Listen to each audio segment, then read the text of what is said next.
හරි. බාහිර පරිසරයේ ප්‍රධාන කොටස් දෙකක් ඉන්නවා කියලා මම කිව්වා. ප්‍රධාන කොටස් දෙක තමයි ආසන්න පරිසරය සහ සාර පරිසරය. ආසන්න පරිසරය සහ සාර පරිසරය. එතකොට මේ ආසන්න පරිසරය යටතේ ඔයාට ඉන්න කට්ටිය නේ. ඔයාගේ ගනුදෙනු කරුවෝ, ඔයාගේ සැපයුම් කරුවෝ, විභව ආයෝජකයෝ නේ, අර ආදේශක භාණ්ඩ නිෂ්පාදනය කරන කට්ටිය සහ මම කිව්වා එතන වැදගත් එකක් කියලා අර සමීප ප්‍රජාව කියන එක. සමීප ප්‍රජාව. මේක අපිට ටිකක් පැටලෙන එකක්. සමීප ප්‍රජාව කියන එක. මේ බාහිර පරිසරයේ ආසන්න පරිසරය යටතේ ඉන්න කට්ටිය. ඊට පස්සේ අනිත් පැත්තෙන් සාර පරිසරය යටතේ ඉන්න කට්ටිය සාර පරිසරේ හරිද පෙස්ටෙන් DGL ඔය කට්ටිය ඉන්නවා කිව්වේ මතකයිනේ. පෙස්ටෙන් DG මම කිව්වා මෙතනට L එකක් එනවා කියලා. පෙස්ටෙන් DGL හරිද? හරි. ඔය කට්ටිය ගැන කතා කරලා අපි කී සතියේ පුරාවට මෙතකොට කතා කරා අපේ පාරිසරික එහෙම නැත්නම් අපේ ස්වභාවික පරිසරය ගැන අපි කතා කරා 4R පද්ධතිය වගේ දේවල් නේ. පරිසර දූෂණය කියන්නේ මොනවද මේ වගේ දේවල් කතා කරලා පරිසර හානිය අවම කරගන්න ගන්න පුළුවන් දේවල් හරිත නිෂ්පාදන මෙන්න මේ සංකල්ප ටික කතා කරලා අපිට අද කතා කරන්න තියෙන්නේ මෙන්න මේ කියෝතෝ සම්මුතිය. එතකොට මධ්‍යම පරිසර අධිකාරිය මෙන්න මේ වගේ ටිකක් කතා කරන්න තියෙන්නේ. මේ ටික කතා කරලා අපි අද ඉක්මනින් අපේ ඊළඟ පාඩමට යමු. හරිද? හරි. එතකොට අපිට මුලින්ම මධ්‍යම පරිසර අධිකාරිය කියලා තින්නේ මධ්‍යම පරිසර අධිකාරිය. හරිද? බලන්නකෝ 1980 අංක 47 දරන ජාතික පාරිසරික පනත යටතේ පිහිටුව ඇති මෙම ආයතනයේ ප්‍රධාන බලධාරී හරිද පිහිටුව ඇති ප්‍රධානතම බලධාරී ආයතනය. කියන්නේ පරිසරයේ සුරක්ෂා කිරීම සඳහා ලංකාව පිහිටවල තියෙන ප්‍රධානතම ආයතනය මධ්‍යම පරිසර අධිකාරිය. හරිද? ඊට පස්සේ පරිසර දූෂණය පාලනය තුළින් ස්වභාවික සම්පත් කළමනාකරණය සහ පාරිසරික අධ්‍යාපනය වැඩි දියුණු කිරීම සඳහා ශ්‍රී ලංකාවේ ජනතාව උදෙසා පරිසරයේ ගුණාත්මක භාවය ආරක්ෂා කිරීමට මෙම ආයතනය දායක වේ. හරිද?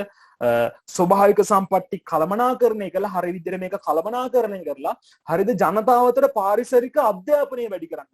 පරිසරය පිළිබඳව ජනතාවට තියෙන නැඹුරුව වැඩි කරන්න තමයි මෙයාලා කටයුතු කරන්නේ. හරි. ඒ මධ්‍යම පරිසර අධිකාරිය. හරි. ඊට පස්සේ අපි නම් මෙන්න මේ මිහිකත සමුළුව කියන එකට මිහිකත සමුළුව. පුතේ මෙන්න මේ මිහිකත සමුළුව හරිද 1992 බ්‍රසීලියේ රියෝ ද ජනයිරෝ නුවර. හරිද? රියෝ ද ජනයිරෝ නුවර. හරිද? 2016 ඔලිම්පික් තිබ්බ නගර රියෝ ඔලිම්පික්. හරිද? එතකොට මෙන්න මේ තැන හරිද බ්‍රසීලයේ රියෝ ද ජනයිරෝ. මෙන්න මේක ඔයාලා හයිලයිට් කරගෙන තියාගන්න ඕනේ. මේක වැදගත්. මිහිකත සමුළුව ආරම්භ කරන්නේ 1992 හරිද බ්‍රසීලයේ රියෝ ද ජනයිරෝ නුවර. ඔන්නෝක අහලා තියෙනවා ඔයාලගේ පාස් පේපර්ස් වල ඕන තරම් අහලා තියෙනවා. හරි. එතකොට පාරිසරික සංවර්ධනය සඳහා වූ එක්සත් ජාතීන්ගේ සම්මේලනය. හරිද? The United Nations Conference on Environment and Development. හරිද? මිහිකත සමුළුව ලෙස කැටියෙන් හඳුන්වයි. එතකොට මිහිකත සමුළුවේ පවතිනා වූ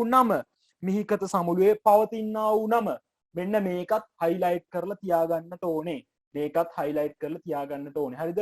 පාරිසරික සංවර්ධනය සඳහා වූ එක්සත් ජාතීන්ගේ සම්මේලනය මිහිකත සමුළුව කියන්නේ මොකක්ද කියලාත් අහලා තියෙනවා ඔයාලගේ පාස් පේපර්ස් වල. හරිද? මිහිකත සමුළුව කියන්නේ මොකක්ද කියලාත් අහලා තියෙනවා. එතකොට මේකේ ප්‍රධාන දෙකක් හයිලයිට් කරගන්න තියෙනවා. පළවෙනි එක තමයි එක පටන් ගත්ත තැන බ්‍රසීලයේ රියෝ ද ජනයිරෝ නුවර. ඊට පස්සේ දෙවැනි එක පාරිසරික සංවර්ධනය සඳහා වූ එක්සත් ජාතීන්ගේ සම්මේලනය. අන්න ඒක තමයි මිහිකත සමුළුව කියලා හඳුන්වන්නේ.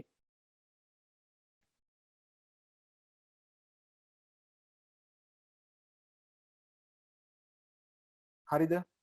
එතකොට මෙන්න මෙතන ලියා ගන්න ඕනේ තව පොඩි කෑල්ලක්. මෙන්න මෙතන පල්ලෙහා. හරිද? මෙන්න මෙතන පල්ලෙහාන් ලියා ගන්න ඕනේ තව පොඩි එකක්. හරිද? ලියා ගන්න ඕන එක තමයි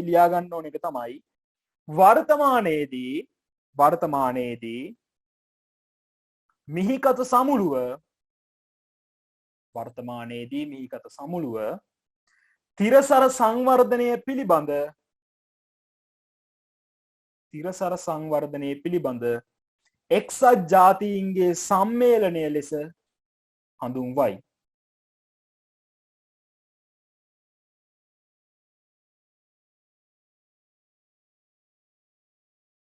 හරිද? වර්තමානයේ මිහිකත සමුළුව තිරසර සංවර්ධනය පිළිබඳ එක්සත් ජාතීන්ගේ සමුළුව කියලා හඳුන්වනවා. හරි. එතකොට අතීතයේදී මිහිකත සමුළුව හැඳින්වුවා. අතීතය කියන්නේ මේක මේ ළඟදී පුතේ වෙනස් වෙනවා. ඔයාලගේ අලුත් සිලබස් එකත් එක්ක මේකට අලුත් නමක් එක්ක ආවා.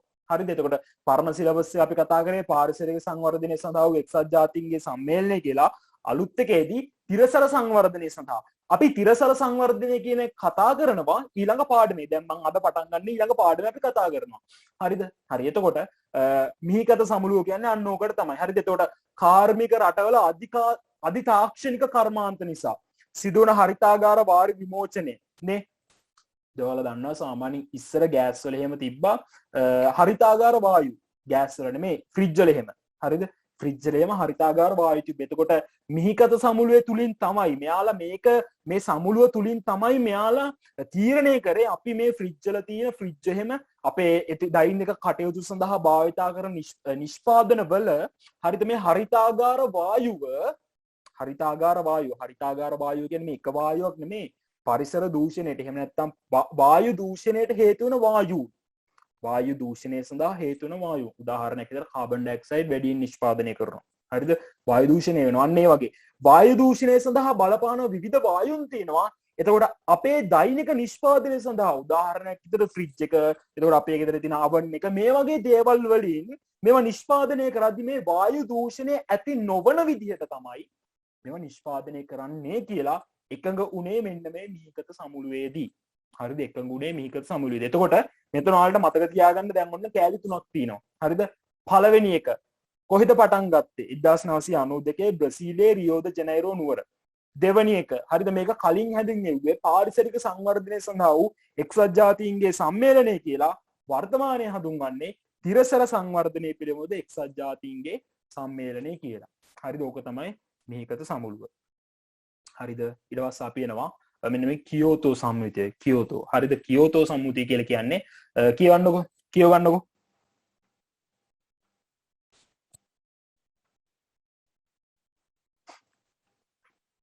හරිද?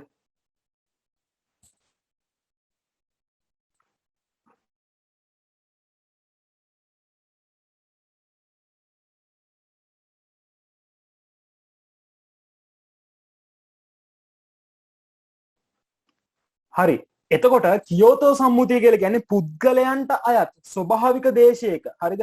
පුද්ගලයන්ට අයත් ස්වභාවික දේශයක එහෙම නැත්නම් භූමියක පරිසරයේ කෙලෙසන හෝ සංස්කෘතිමය වශයෙන් නුසුදුසු කිසිදු කටයුත්තක් පවත්වාගෙන නොයන බවට මිහිකත සමුළුවට අයත් රටවල් අතර ඇති කරගත්ත ගිවිසුම තමයි කියෝතෝ සම්මුතිය කියලා කියන්නේ. හරිද? එතකොට මේ කියෝතෝ සම්මුතිය කියලා කියන්නේ හරිද මිහිකත සමුළුවේදී අර මම කිව්වේ මිහිකත සමුළුවේදී කට්ටිය එකඟ වුණා කියලා අර දෛනික නිෂ්පාදන වල තියෙන හරිද හරිතාගාර වායු වගේ භාවිතා කරන නිෂ්පාදන අපි කරන්නේ නැහැ. වායු ගෝලය ආරක්ෂා කරන්න, පරිසරය ආරක්ෂා කරන්න වගේ කාරණාවලට හරිද මේ රටවල් එකඟ වෙනවා මෙන්න මේ මිහිකත සමුළුවේදී හරිද අපි මෙහෙම වායු දූෂණය වෙන දේවල් නේ තාක්ෂණික එහෙම නැත්නම් අධිතාක්ෂණික නිෂ්පාදන තුලින් සිදුවන්නා වූ වායු විමෝචනය එහෙම නැත්නම් වායු දූෂණය වගේ දේවල් අපි නවත්තනවා කියලා.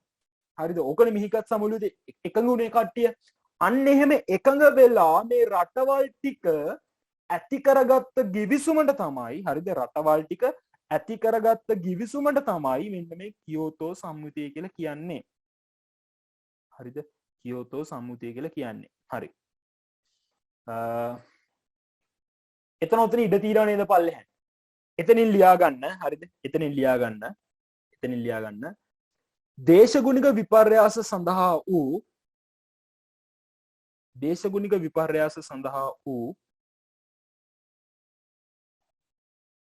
දේශගුණික විපර්යාස සඳහා වූ එක්සත් ජාතීන්ගේ සමුළුව ලෙසද මෙය හඳුන්වයි.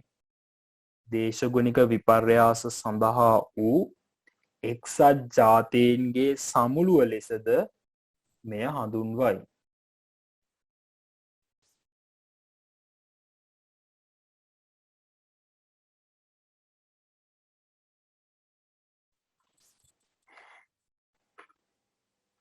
හරි ඊට පස්සේ අපි එනවා මෙන්න මේ වියානා සම්මුතිය කියන එකට. ව්‍යානා සම්මුතිය කියන එක. හරිද? ව්‍යානා සම්මුතිය කියන එකේ තියෙන එතකොට මිනිසාගේ ක්‍රියාකාරකම් හේතු කොටගෙන ඔක්සිජන් ස්තරය ආරක්ෂා වීමෙන් මිනිසාගේ සෞඛ්‍යයට හා පරිසරයට ඇතිවන අහිතකර බලපෑම් වලින් ආරක්ෂා කිරීම සඳහා හරිද ඇති කරගෙන තියෙන සම්මුතිය. එතකොට ඕසෝන් ස්තරය මෙන්න මේක ආරක්ෂා කර ගැනීම තමයි මේ ව්‍යානා සම්මුතියේ ප්‍රධානම අරමුණ. හරිද? මේක ආරක්ෂා කරගන්න එක තමයි ව්‍යානා සම්මුතියේ ප්‍රධානම අරමුණ. එතකොට ඔයාලට මතකයි මම ගිය සතියේත් කිව්වා. හරිද? ගිය සතියේ පන්තියේදී මම කිව්වා කොරෝනා පටන් ගන්න ඔන්න මෙන්න තියලා. උතු වර්ධද්‍රවයේ ඕසෝන් ස්තරය අපි හොයාගන්නවා ලොකු හිඩසක්, ලොකු සිදුරක්.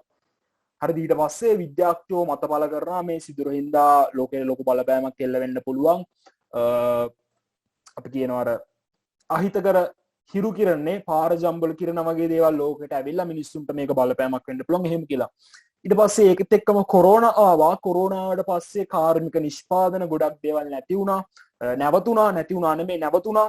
පරිසර දූෂණය වගේ දේවල් අවම වුණා. වායු දූෂණය වගේ දේවල් අවම වුණා. අන්න ඒක හින්දා මේ ඕසෝන් ස්තරය නැවත ඉක්මනින් මේක යථා තත්ත්වයට පත් වුණා. හරිද? එතකොට ව්‍යානා සම්මුතිය කියලා කියන්නේ මෙන්න මේ ඕසෝන් ස්තරය ආරක්ෂා කරගන්නට බැඳිලා ඉන්න සම්මුතියට. හරිද? මෙතන මම හිතන්නේ ලංකාව මට මතක විදිහට මේක අස්සම් කරලා තිනවා අපේ නිෂ්පාදන එහෙම නැත්නම් පාරිසරික දූෂණය අඩු කිරීම සඳහා වගේ අපි ක්‍රියා කරනවා කියලා තමයි මෙන්න මේ සම්මුතියෙන් බැඳිලා ඉන්නේ. එතකොට මෙතන සාමාන්‍යයෙන් මෙයාලා ඕසෝන් ස්තරයට හානි වෙන්න පුළුවන් එක ක්‍රියාකාරකම් මේවා පිළිබඳව මෙයාලා බලනවා සහ ඕසෝන් ස්තරය පිළිබඳව මෙයාලා ගවේෂණය වගේ කරනවා මෙන්න මේ කට්ටිය එකතු වෙලා. හරිද? හරියට ඕසෝන් ස්තරය ආරක්ෂා කිරීමේ දවස දීලා දෙන සැප්තැම්බර් 16 කියලා.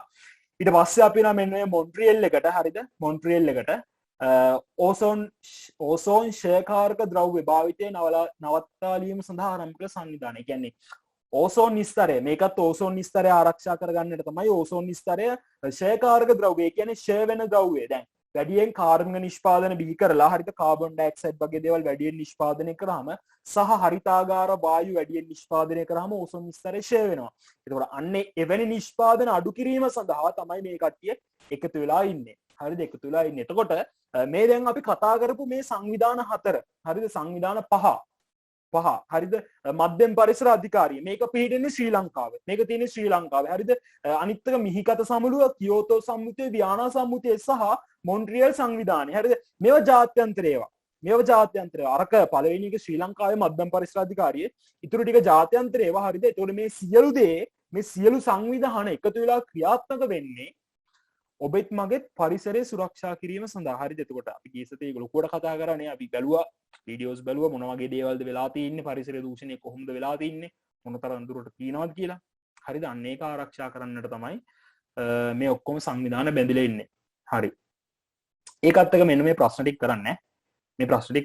මේකේ තියෙන පරිසර සංවිධානයේ පිළිබඳ එක්සත් ජාතීන්ගේ සම්මේලනය හඳුන්වන නම පරිසර දූෂණ අවමන ආකාරයෙන් වාහන නිෂ්පාදනය කරන්නේ කවර නිෂ්පාදනය හරිත අපි කියනවා හරිත නිෂ්පාදන කියලා. හරිද? ඔය වගේ දේවල්. හරි. අපි එනවා මේ පාඩමේ අන්තිම කොටසට මේ පාඩමේ සහ ඊට පස්සේ මම ගිය සතියේ හෝම්වර්ක් එක දුන්නා. ඕක කරන්න තියෙනවා. හරිද? ඒක කරලා තියන්නත් ඕනේ. හරි. එතකොට ව්‍යාපාර පරිසර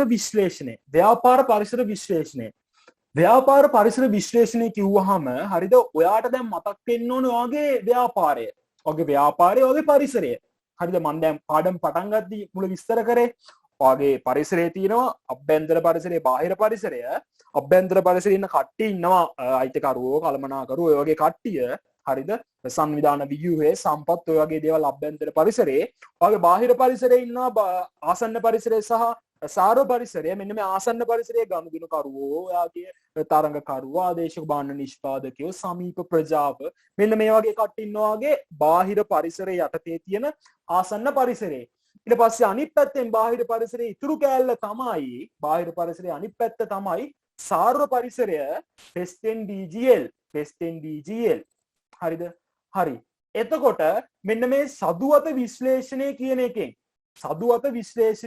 හරිද? අපි මෙතනින් බලන්න යන්නේ ඔයාගේ මේ බාහිර පරිසරය සහ ඔයාගේ අභ්‍යන්තර පරිසරයේ භාවිතා කරලා ඔයා කොහොමද ව්‍යාපාරය දියුණු කරගන්න යන්නේ කියලා. ඔයා කොහොමද ව්‍යාපාරය දියුණු කරගන්න යන්නේ කියලා. හරිද? හරි. ඉස්සෙල්ලා කියව ගන්නකො මේ ෂඩුවත විශ්ලේෂණය කියන එක. කියව ගන්නකො.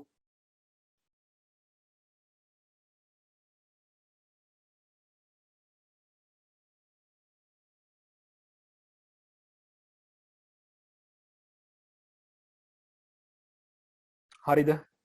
හරි. ෂඩුවත විශ්ලේෂණය ඔයාලට දැන් මතක් වෙන්න ඕනේ මම අභ්‍යන්තර පරිසරයේ කතා කරද්දී මම කිව්වා අපේ ව්‍යාපාරයේ අභ්‍යන්තර පරිසරය තුලින් ශක්තියින් කියලා දෙයකෝයි දුර්වලතා කියලා දෙයකෝයි හඳුනාගත්තා කියලා. හරිද? අපි අර ලිව්වේ ළමයි වෙනම ශක්තියින් ටිකක් ලිව්වා, දුර්වලතා ටිකක් ලිව්වා. මතකයිනේ? පෙරලා ගන්නකො ටියුට් එකේ. පෙරලා ගන්න ටියුට් එකේ. පෙරලා ගන්න ටියුට් එකේ 34 35ට පෙරලා ගන්න. 23 ළමයි පෙරලා ගන්න. ටියුට් ඉන්නවල්ලන් විතරෙන් මං එකයි 23 ළමයි කියලා කිව්වේ. 34 35 පෙරලා ගන්න. හරිද? මෙතන තියෙනවා මම යන්නම් කුඩට.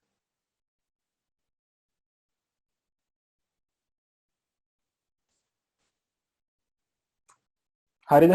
අභ්‍යන්තර පරිසරයේ ආශ්‍රිත ශක්තියින් සහ දුර්වලතා. මෙන්න අපි කතා කරා ශක්තියින් සහ දුර්වලතා. එතකොට මේ ශක්තියින් සහ දුර්වලතා අපිට හම්බ වුණේ අභ්‍යන්තර පරිසරයෙන්. හරිද? එතකොට SWOT එකේ SWOT.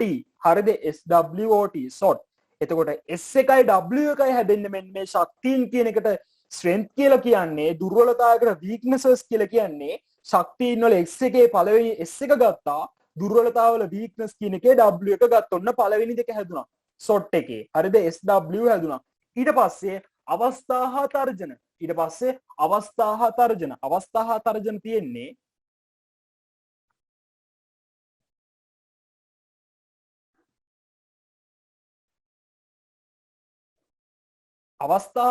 තියෙන්නේ අපේ බාහිර පරිසරයේ. හරිද? බාහිර පරිසරයේ තමයි අවස්ථා හා තර්ජන තියෙන්නේ. එතකොට අවස්ථා වලට opportunities කියලා කියනවා, තර්ජන වලට threats කියලා කියනවා. එතනින් O එක සහ T එක හැදිලා තියෙනවා. හරි. දැන් අපි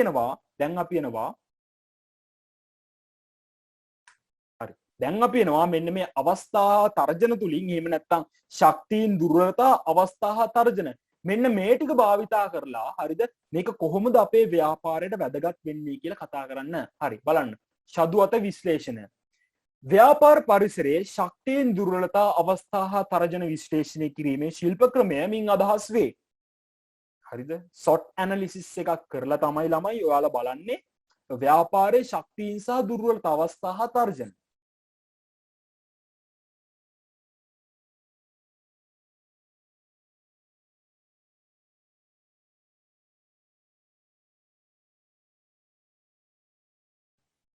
හරිද? හරි. එතකොට ශක්තියින් සහ දුර්වලතා කිව්වහම අපි කතා කරපු ශක්තියින් සහ දුර්වලතා ටික දැන් ළමයි ව්‍යාපාරයක් කටයුතු කරගෙන යද්දී, ව්‍යාපාරයේ එදිනෙදා වැඩ ටික කරගෙන යද්දී, හරිද?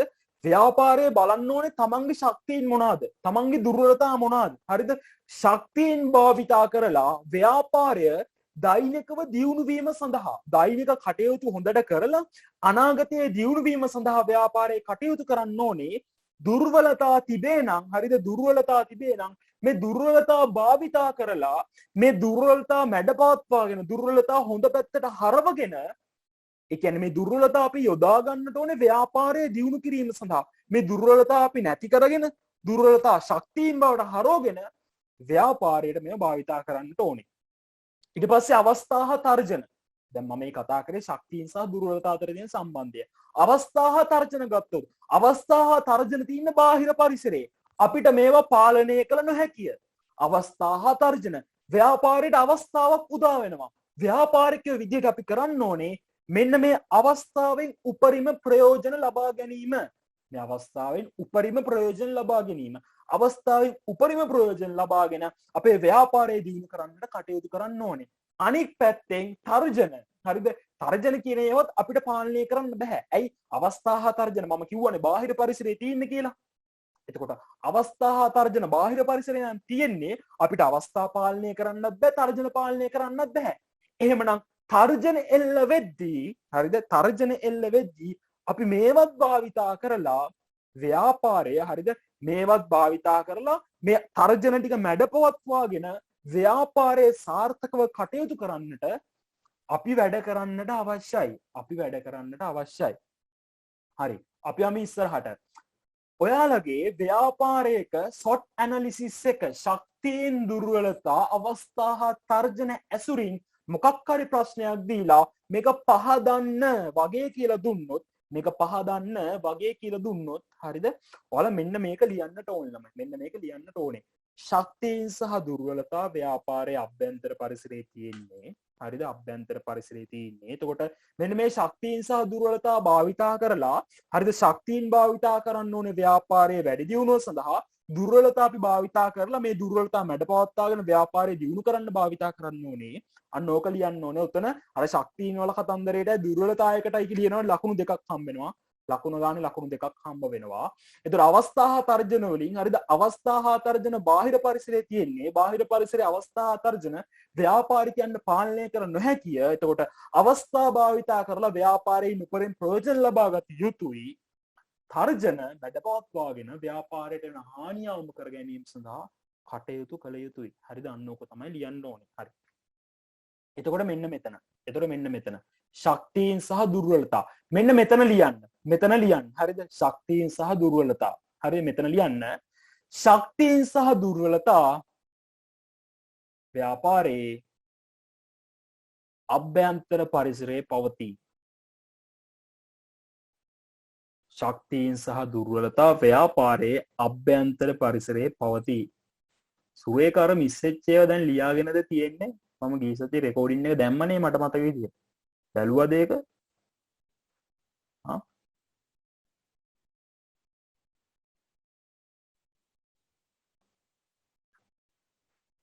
බලලාද තියෙන්නේ? හරිද ලිව්වද? අන්න සුවේක මැසේජ් එකක්.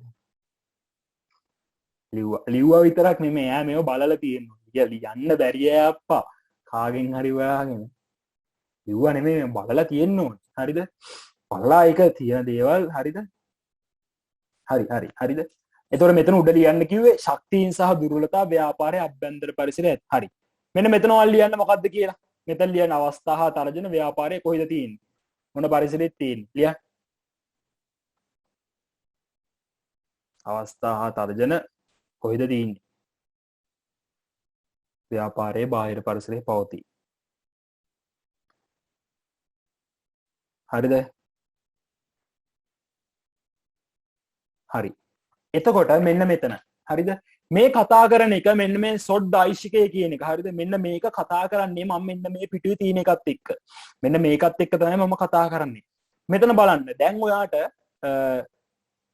මෙතන ශක්තියින් දුර්වලතා අවස්ථා තර්ජන ඔයාට පේනවා ඔයාගේ ව්‍යාපාරය අවස්ථා හතරක් මුහුණ දෙන්න පුළුවන් ඔයාගේ ව්‍යාපාරයට. එකක් තමයි ඔයාගේ ව්‍යාපාරයට මෙන්න මේ පැත්ත. මෙන්න මෙහෙම මුහුණ දෙන්න පුළුවන්. හරිද? මෙතන මුහුණ දෙද්දි තියෙන එකක් තමයි ශක්තියින් සහ අවස්ථා කියන එක. ඔයාගේ ව්‍යාපාරයට හොඳ ශක්තියනුත් තියෙනවා. ඔයාගේ ව්‍යාපාරයට හොඳ අවස්ථාවක් තියෙනවා.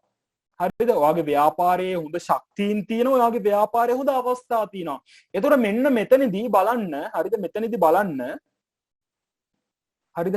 මෙන්න මේ කතා කරන එක. ශක්තියින් සහ අවස්ථා දෙකම ඔයාගේ ව්‍යාපාරයේ හොඳට තියෙනවා.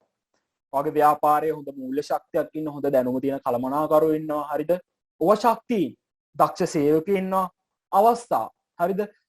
ඔයා ඇඳුම් නිෂ්පාදනය කරන ව්‍යාපාරයක් ඔයාට පිට රටකට ඇඳුම් යවන්න අවස්ථාව හම්බ වෙනවා. මේ කාන්තා ජනගහනය ලංකාව වැඩි අන්න ඒ වගේ දෙයක්. ඔය අවස්ථා. හරිද? එතකොට බලන්න පුතේ මෙන්න මෙතන තියෙන එක. හරිද? නිර්දේශිත උපාය මාර්ග කියන එක ව්‍යාපාර ආයතනයේ ශක්තියින් සහ අවස්ථා වලින් යුක්ත වීම.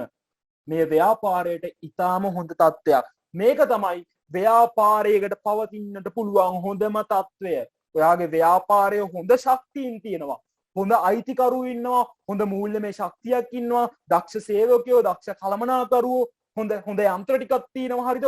ඔයාගේ ව්‍යාපාරයේ පැවතිය හැකි හොඳම තත්ත්වය මෙන්න මේකයි.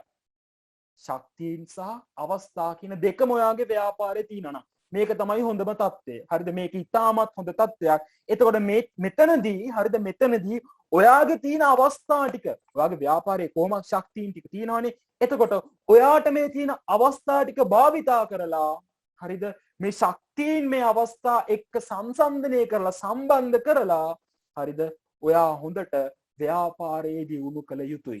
ව්‍යාපාරයේ දියුණු කළ යුතුයි. එතකොට අර අපි උඩ කතා කරපු එක මෙන්න මේක හරිද? ඔයාගේ කවදා හරි දවසක ඔයාගේ බිස්නස් එකක් ළමයි අපි නිකන් ඉතින් මේවා ඉගෙනගෙන ඔයා මොකක් හරි පොඩි දින් පටන් ගන්න ඕනේ නැත්නම් වැඩක් නැහැ. හරිද?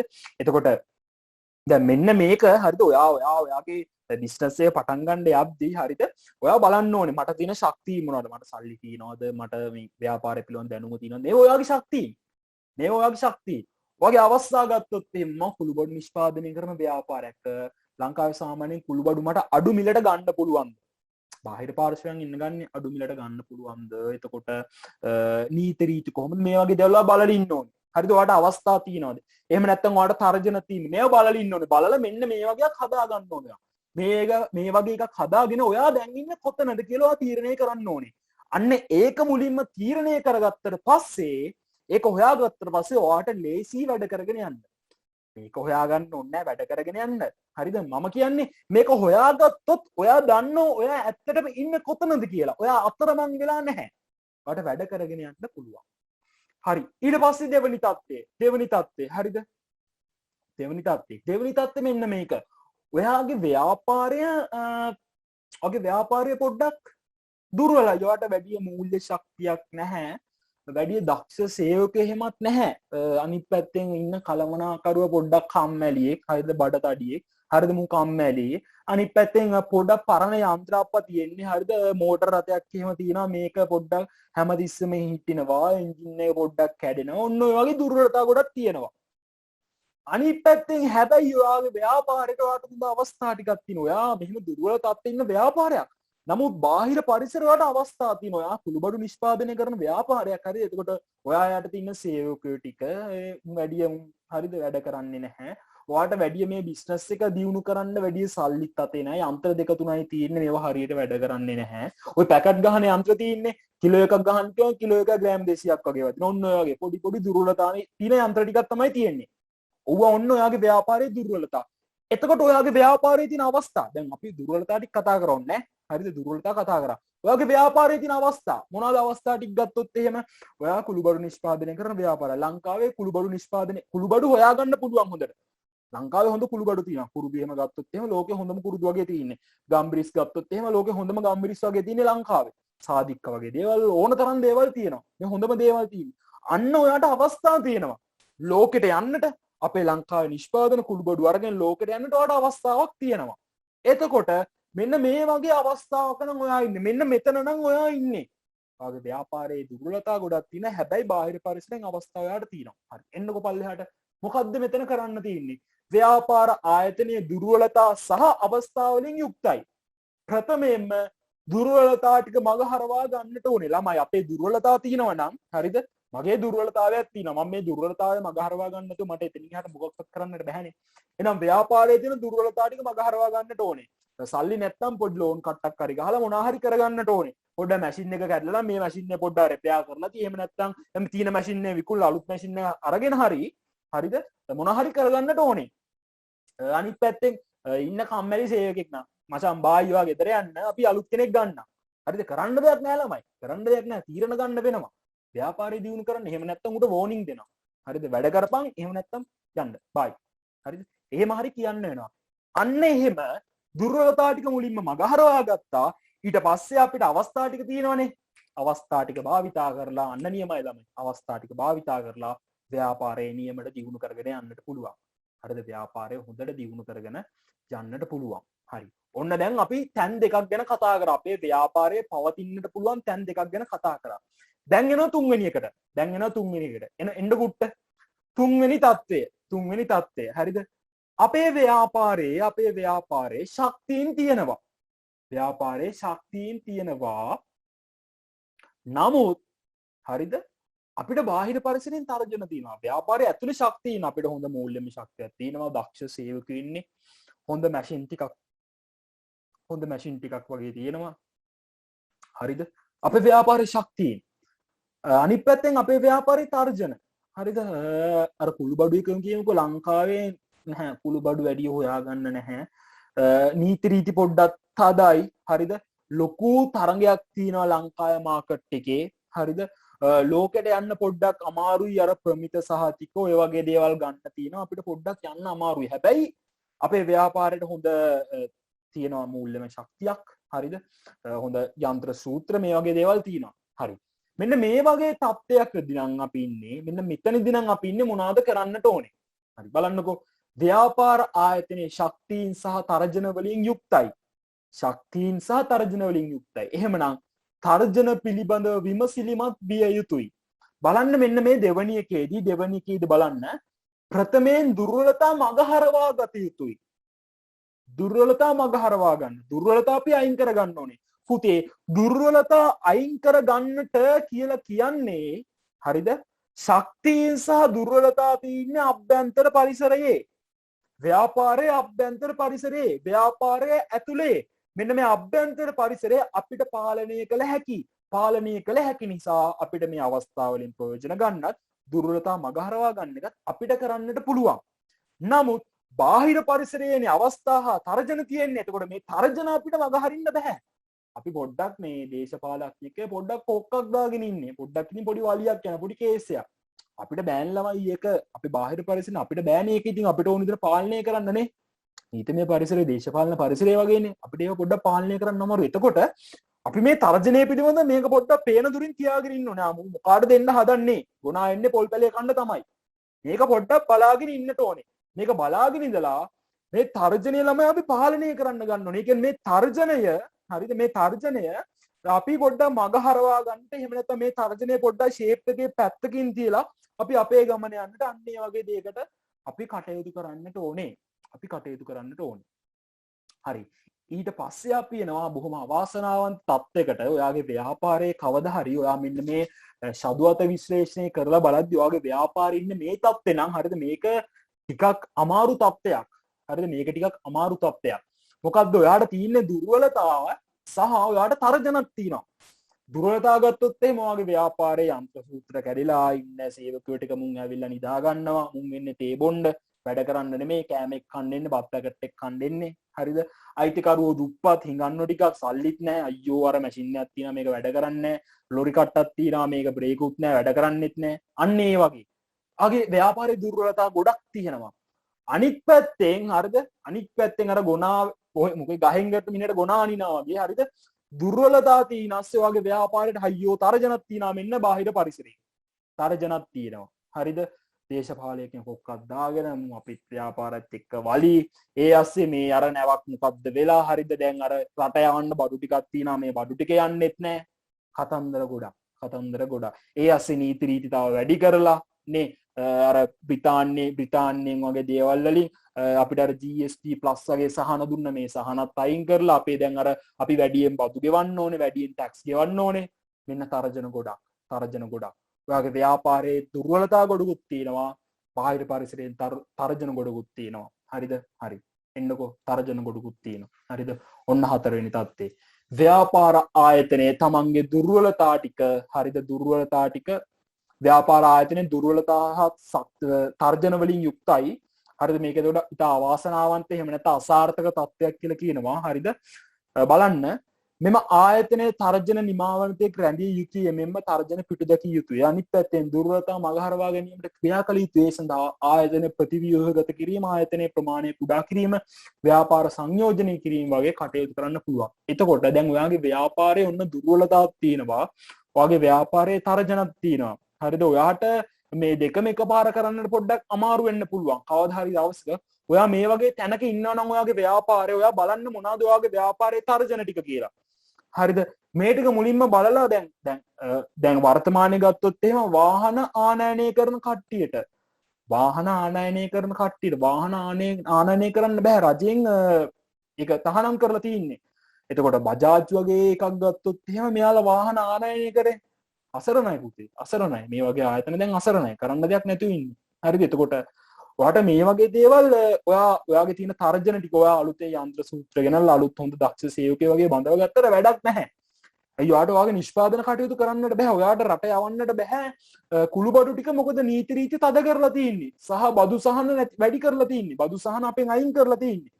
ඔයා එතකොට හොඳ ආයතනයේට හොඳ දක්ෂ සේවකයෙක් අරගෙන හොඳ අලුත් යන්ත්‍ර සූත්‍ර ගත්ත කියලා වැඩක් වෙන්නේ නැහැ. වැඩක් වෙන්නේ නැහැ. ඒකින්ද මුලින්ම මේ තර්ජන ටික පොඩ්ඩක් ෂේප් වෙනකන් අපි ඉන්නට වෙනවා අපිට. වෙන කරන්න දෙයක් නැහැ. ඉතින් මේක අපිට පාලනය කරන්න බැහැනේ. හරිද? පාලනය කරන්න බැහැනේ. ඉතින් පොඩ්ඩක් අපිට පාඩුවේ අපේ පැත්ත කරලා බලාගෙන ඉන්න වෙනවා. නිකන් මේ අපි කොරෝනා හරියනකම් බලාගෙන ඉන්නවා වගේ. ඊට පස්සේ අන්න පොඩ්ඩක් මේක සෙටල් වුණාම අපිට පොඩ්ඩක් අපේ දුර්වලතා ටික මගහරවාගෙන අන්න මොකක් හරි පොඩි ගේමක් ගහන්නට පුළුවන්. හරිද? ගේමක් ගහන්නට පුළුවන්. හරි. ඔකත් එක්ක අපි යන ඉස්සරහට අද මට කියවන්න තින්න ඔයාලට බලාගෙන ඉන්න තියෙන්නේ. හරිද? ඊට පස්සේ ව්‍යාපාර ප්‍රවණතා කියලා. ව්‍යාපාර ප්‍රවණතා කියන්නේ පරිසර ප්‍රවණතා. හරිද? පරිසර ප්‍රවණතා කියලා කියන්නේ දැන් අපි පුතේ ඔයාලා මතක් වෙන්න ඕනේ දැන්. හරිද? මතක් වෙන්න ඕනේ ව්‍යාපාර විකාශනය. මම මේ ව්‍යාපාර විකාශනයේදී ඔයාලත් එක්ක කතා කරානේ මුලින්ම ඍජු නිෂ්පාදනය, ඊට පස්සේ අතිරික්ත නිෂ්පාදනයක් බෙහෙ වුණා. මේක අපි ඊට පස්සේ භාණ්ඩ හුවමාරුගයට ආවා. වෙළඳාම භාවිතා වුණා, මුදල් භාවිතා කරා. ඔහොමම ඇවිල්ලා කාර්මික විප්ලවය වගේ දේවල්. ඊට පස්සේ විද්‍යුත් වාණිජ්‍ය ඔය වගේ දේවල් අපි කතා කරා. හරිද? අන්න එතකොට දැන් ආදි කාලේ ඉඳන් අතීතයේ ඉඳන් මේ වෙළඳාමත් එක්ක එහෙම නැත්නම් අපේ ව්‍යාපාර විකාශනය වෙද්දී මිනිසුන්ගේ පැවති චර්යාවන් හරිද මේ දේවල් ක්‍රමක්‍රමයෙන් වෙනස් වුණා නේ. මිනිස්සු ළමයි ඉස්සර තමන්ගෙම කුඹරට ගිහිල්ලා ගොයම් ටික හදාගෙන වී ටික හදාගෙන තමන්ගෙම පිටිපස්සේ වත්තේ ලෝලු ටික වගා කරගෙන පළතුරු ගස් දෙක තුනක් වවා කරගෙන මේ දෛනික ජීවිතය ගත කරා. කැලේට ගිහිල්ලා ඔය සතික් මරාගෙන මස් ටික අරගෙන නේ හරක් ගාලට ගිහිල්ලා පට්ටියට ගිහිල්ලා කිරි ටික අරගෙන මෙහෙම අර බොහොම සරල ජීවිතයකට අපි හිටියේ. නමුත් ව්‍යාපාර ක්‍රමයෙන් විකාශනය වෙද්දී ලෝකෙ දියුණු වෙද්දී තාක්ෂණයේ එද්දී අපේ ජීවිතත් දියුණු වුණා. අපිට තවත් අර කුඹරට ගිහිල්ලා බී වගා කරලා කෑම ගන්න යුගයක් නැහැ. හරිද? අපේම ගෙදර එළවලු ටික වගා කරගෙන කෑම කන යුගයක් නැහැ. අපි මොකක් හරි ව්‍යාපාරයක් කරන එහෙම නැත්නම් මොකක් හරි රැකියාවක් කරන මෙතනින් යම්කිසි ආදායමක් උපෙන ඒ ඔස්සේ අපේ දෛනික ජීවිතය ගත කරනවා. එතකොට මෙන්න මේ ලොව පුරා ව්‍යාප්ත වෙලා පවතින ප්‍රවණතා කිව්වහම හරිද? දැන් මේ ව්‍යාපාර විකාශනයත් එක්ක හරිද මොනවාද අලුතෙන් ඇති වෙලා තියෙන ට්‍රෙන්ඩ්ස් හරිද? දැන් අර ගෑල් ළමයිගේ සාමාන්‍යයෙන් හරි කැමති එකක් තමයි අර ස්නැප්චැට් වගේ ෆොටෝ ගහන්න වෙන්න එහෙම කරලා ෆොටෝ ගහන්න අන්න ඒ වගේ ඒවා. හරිද? ස්නැප්චැට් ඔය වගේ තියෙන අර අලුත් ට්‍රෙන්ඩ් එකක්. අන්න ඒ වගේ දේවල්. හරිද? අපි දැන් මේ කතා කරන්න යන්නේ ව්‍යාපාර අධ්‍යයනත් එක්ක අපිට ලෝකේ හඳුනා ගන්න පුළුවන් මෙන්න මේ වගේ ට්‍රෙන්ඩ්ස් ටිකක්. හරිද? බලන්නකෝ පරිසර ප්‍රවණතා කියලා. ව්‍යාපාර පරිසරයේ ප්‍රවණතා හඳුනා ගැනීමෙන් ව්‍යාපාරික අවස්ථා උදා කරගත හැකි වේ. දිගු කාලයක් තුළ පරිසරයේ ඇති වෙන වෙනස් වීමක් නේ. වෙනස් වීමක ගමන් මග ප්‍රවණතාවක් ලෙස හැඳින්වේ. යනුව ප්‍රවණතාවයක් වෙන මඟ පෙන්වීමක ඕමෝම කියනවා. හරිද? එතකොට මෙන්න මෙතන මේ ප්‍රවණතා කියන එක අපි හඳුනා ගැනීමෙන් අපිට කරන්න පුළුවන් වෙන දෙයක් තමයි මේ ප්‍රවණතා. ඒ කියන්නේ මිනිස්සු තුළ අලුත් දෙයක්. මිනිස්සුන්ට අලුත් බලාපොරොත්තුවක් ඇති වෙලා. එතන මෙන්න මේ බලාපොරොත්තුව අපිට ව්‍යාපාරික අවස්ථාවක් කරගන්නට පුළුවන්. මෙතන උදාහරණයක් දෙන්න බලන්න. ශ්‍රම හමුදාවට එක්වන කාන්තාවන්ගේ සංඛ්‍යාව වැඩිවීම ප්‍රවණතාවය. ළමයි දැන්ට අවුරුදු 3-4 ගන්න 10කට වගේ කලින් හරිද කාන්තාවෝ ස්කූටි පැද්දද ස්කූටි කියලා බයික් තිබ්බේ නැහැ. මේ බොහොම මෑතකදී ආවේ. මෑතකදී කියන්නේ අවුරුදු 10ක් වගේ ආසන්න කාලෙත් මේවා ස්කූටර්. හරිද? කාන්තාවන්ට අලුත් ප්‍රවණතාවයි. ස්කූටරයක් හඳුන්වලා දුන්නා. කාන්තාව ඔබට ගැලපෙන මෙන්න බයික් එකක් අපි හඳුන්වලා දුන්නා. මේවා අලුත් ප්‍රවණතා. හරි දැක්කද? කාන්තාව ක්‍රමක්‍රමයෙන් රැකියා ස්ථානවලට නේ ශ්‍රම හමුදාවට දායක වෙන්න ගත්තා. ඒතකොට කාන්තාව බස් වල යන්න ගත්තා. නේ ඔහොමම යද්දි අන්න දකින්නවා මෙයාලට ප්‍රවාහන කටයුතු සඳහා කාන්තාවන්ට ගැලපෙන බයික් එකක් හඳුන්වලා දෙනවා. දැක්කද? අන්න ප්‍රවණතාවයක් දැක්කා. හරිද? ඒ ඔස්සේ ව්‍යාපාර අවස්ථාවක් උදා කරගෙන මෙයා ලස්සන සාර්ථක උත්තරයක් දුන්නා. හරි. අන්න ඒ වගේ හරිද? දැනට ව්‍යාපාරයේ දියුණු වෙමින් පවතින එහෙමනම් වැඩි වෙමින් පවතින ප්‍රවණතා ටිකක් ගැන තමයි අපි කතා කරන්න එන්නේ. ප්‍රවණතා ටිකක් ගැන බලන්න. ලෝපුරා ව්‍යාප්ත වෙමින් පවත්නා ප්‍රවණතා කිහිපයක්. ඉපැරණි ජීව ක්‍රම නැවත භාවිතයට ගැනීම පළවෙනි එක. ඉපැරණි ජීව ක්‍රම. මෙන්න මේකත් අහලා තියෙන බෑ. ව්‍යාපාරවල නව ප්‍රවණතා. ව්‍යාපාරවල පවත්නා නව ප්‍රවණතා. එහෙම නැත්නම් ලෝකයේ තුල පවත්නා නව ප්‍රවණතා, ව්‍යාපාර පරිසරයේ පවත්නා නව ප්‍රවණතා වගේ නම් කරන්න කිව්වොත් එහෙම මෙන්න මේ ටික ළමයි ලියන්න තියෙන්නේ. මේවා අහලා තියෙනවා. මේවා අහලා තියෙනවා. හරිද? ඉපැරණි ජීව ක්‍රම ඔය යෝගා භාවනා ක්‍රමනේ ඔය වගේ දේවල්. ළමයි යෝගා ක්ලාස් කියලා තියෙනවා. මොනවාද අර සිම්බද මොනවාද කියලා තියෙනවා. සිම්මද සුම්ම මොනවාද කියලා තියෙනවා. එක එක ක්‍රම නේ භාවනා වෙනම පන්ති තියෙනවා දැන්. හරිද? මේ ඉස්සර කාලේ තිබ්බ දේවල්. මේ ඉස්සර කාලේ තිබ්බ දේවල්, අතීතයේ තිබ්බ දේවල් නැවත අර මිනිස්සුන්ගේ කාර්ය බහුලත්වයත් එක්ක මිනිස්සු ඉන්නේ යම් කිසි අපි කියන අර අසහනකාරී තත්ත්වයකින් මේකෙන් මිදෙන්නට හරිද භාවනා ක්‍රම හඳුන්වලා දීලා තියෙනවා. යෝග අභ්‍යාස හරිද මිනිස්සුන්ගේ අර ෆ්ලෙක්සිබිලිටි එක නම්‍යශීලීත්වය පාලනය කරන්නට යෝග අභ්‍යාස නේ මේ වගේ දේවල් අපි හඳුන්වලා දීලා තියෙනවා. අනිත් පැත්තෙන් ශාක ආයුර්වේද ශාකසාර ප්‍රතිකරණනේ බඩ වැඩි වෙන එකට අර තේ පැඩ්නා තේ shape up tea හරිද මෙන්න මේ වගේ දේවල් ශාකසාර ඇසුරෙන් නිෂ්පාදන වගේ දේවල්. ඊට පස්සේ අඹු සැමි දෙදෙනාම රැකියාවල නිරත වීම ළමයි හරිද ළමයි. එතකොට දැන් වර්තමාන ජීවන රටාව ගත්තොත් එහෙම හරිද ඇත්ත අපේ ගොඩක් ගෙවල් වල තාත්තා විතරයි ජොබ් එක කරන්නේ. නමුත් වර්තමානයේ පවතින මේ ජීවන රටාවත් එක්ක සහ වර්තමානයේ තරුණ තරුණියන් ගොඩක් උගත් හරිද මෙයාලා සාමාන්‍යයෙන් කැම්පස් එක ගත්තොත් ළමයි අපේ කැම්පස් එකක් ගත්තොත් කොල්ලන්ට වඩා කෙල්ලෝ තමයි ඉන්නේ. හරිද? මේ ඇත්ත. කොල්ලන්ට වඩා කෙල්ලෝ ඉන්නේ. දැන් පන්තියක් ගත්තොත් මේ පන්තියේ වැඩිම කෙල්ලෝ ඉන්නේ. හරිද? ගෑනු ළමයි ඉන්නේ. ඒකට ඒ වගේ හරිද? ඉස්සර තමයි අර මේ ගෑනු කට්ටිය කුස්සිය තමයි උරුම. ඒ කතන්දර දැන් අදාළ නැහැ. ඒවා ආදි කාලේ කතා. හරිද? දැන් ඒව නැහැ. ඒක හින්දා හරිද? ජොබ් එකක් කරා කියලා මොකක්වත් වෙන්නේ නැහැනේ. හරිද? එහෙම කිසිම අවුලක් නැහැ. ලංකාවේ CEOස්ලා කියන්නේ ව්‍යාපාරවල අයිතිකරු ඉන්න ඕන තරම් කාන්තාවෝ. ව්‍යාපාරවල ව්‍යවසායක කාන්තා ව්‍යවසායකත්වය නේ අර චන්ද්‍රා බණ්ඩාරනායක වගේ මට මතක නෑ නම හරියටම අර ඉන්නේ ළමයි අර වල ක්‍රීම් වර්ග නම් මනම් එකක් හඳුන්වලා දීලා තියෙන එක තියෙන්නේ. හරිද? අන්න ඒක හඳුන්වලා දීපු කට්ටිය වගේ කට්ටිය. කාන්තාවෝ සහ උදාහරණ උටාරා. හරිද? උටාරා උඩෙල් එකේ අපේ අයිතිකාරයා. හරිද? දැන් යා නෙමේ. හරිද? ඒ වගේ කට්ටිය හරිද මෙයාලා මේ ව්‍යාපාර හඳුන්වලා දුන්නා. හරිද? එතකොට අඹුසැමි දෙදෙනාම රැකියාවල් නිරත වෙනවා කියන්නේ ඒක හොඳ තත්ත්වයක්. වර්තමානයේ ශ්‍රම හමුදාවට කාන්තාව දායකත්වය වැඩි වෙනවා. තාම ලංකාවේ ගත්තොත් එහෙම සාමාන්‍යයෙන් 130 ගාණක් වගේ. ජපාන වගේ ගත්තොත් එහෙම 150 ගාණක් වගේ. හරිද? එතකොට ආර්ථිකය වැඩි දියුණු වීම සඳහා රටක ආර්ථික දියුණුව දලදේශීය නිෂ්පාදනයේද දැන් ඔයාලා දලදේශීය නිෂ්පාදනය කියන එක දන්න බෑ. හරිද? දන්න බෑ. එතකොට දලදේශීය නිෂ්පාදනය දන්නේ නෑනේ. සරලව එහෙම දන්නේ නෑ මං හිතන්නේ. හරිද? එතකොට දලදේශීය නිෂ්පාදනය වැඩි දියුණු කිරීම සඳහා රටක නිමැවුම එහෙම කියන්නම්කෝ රටක නිමැවුම වැඩි කිරීම සඳහා කාන්තාව වැඩියෙන් රැකියාවල් නිරත වෙනවා කියන්නේ ඒක හොඳ දෙයක්.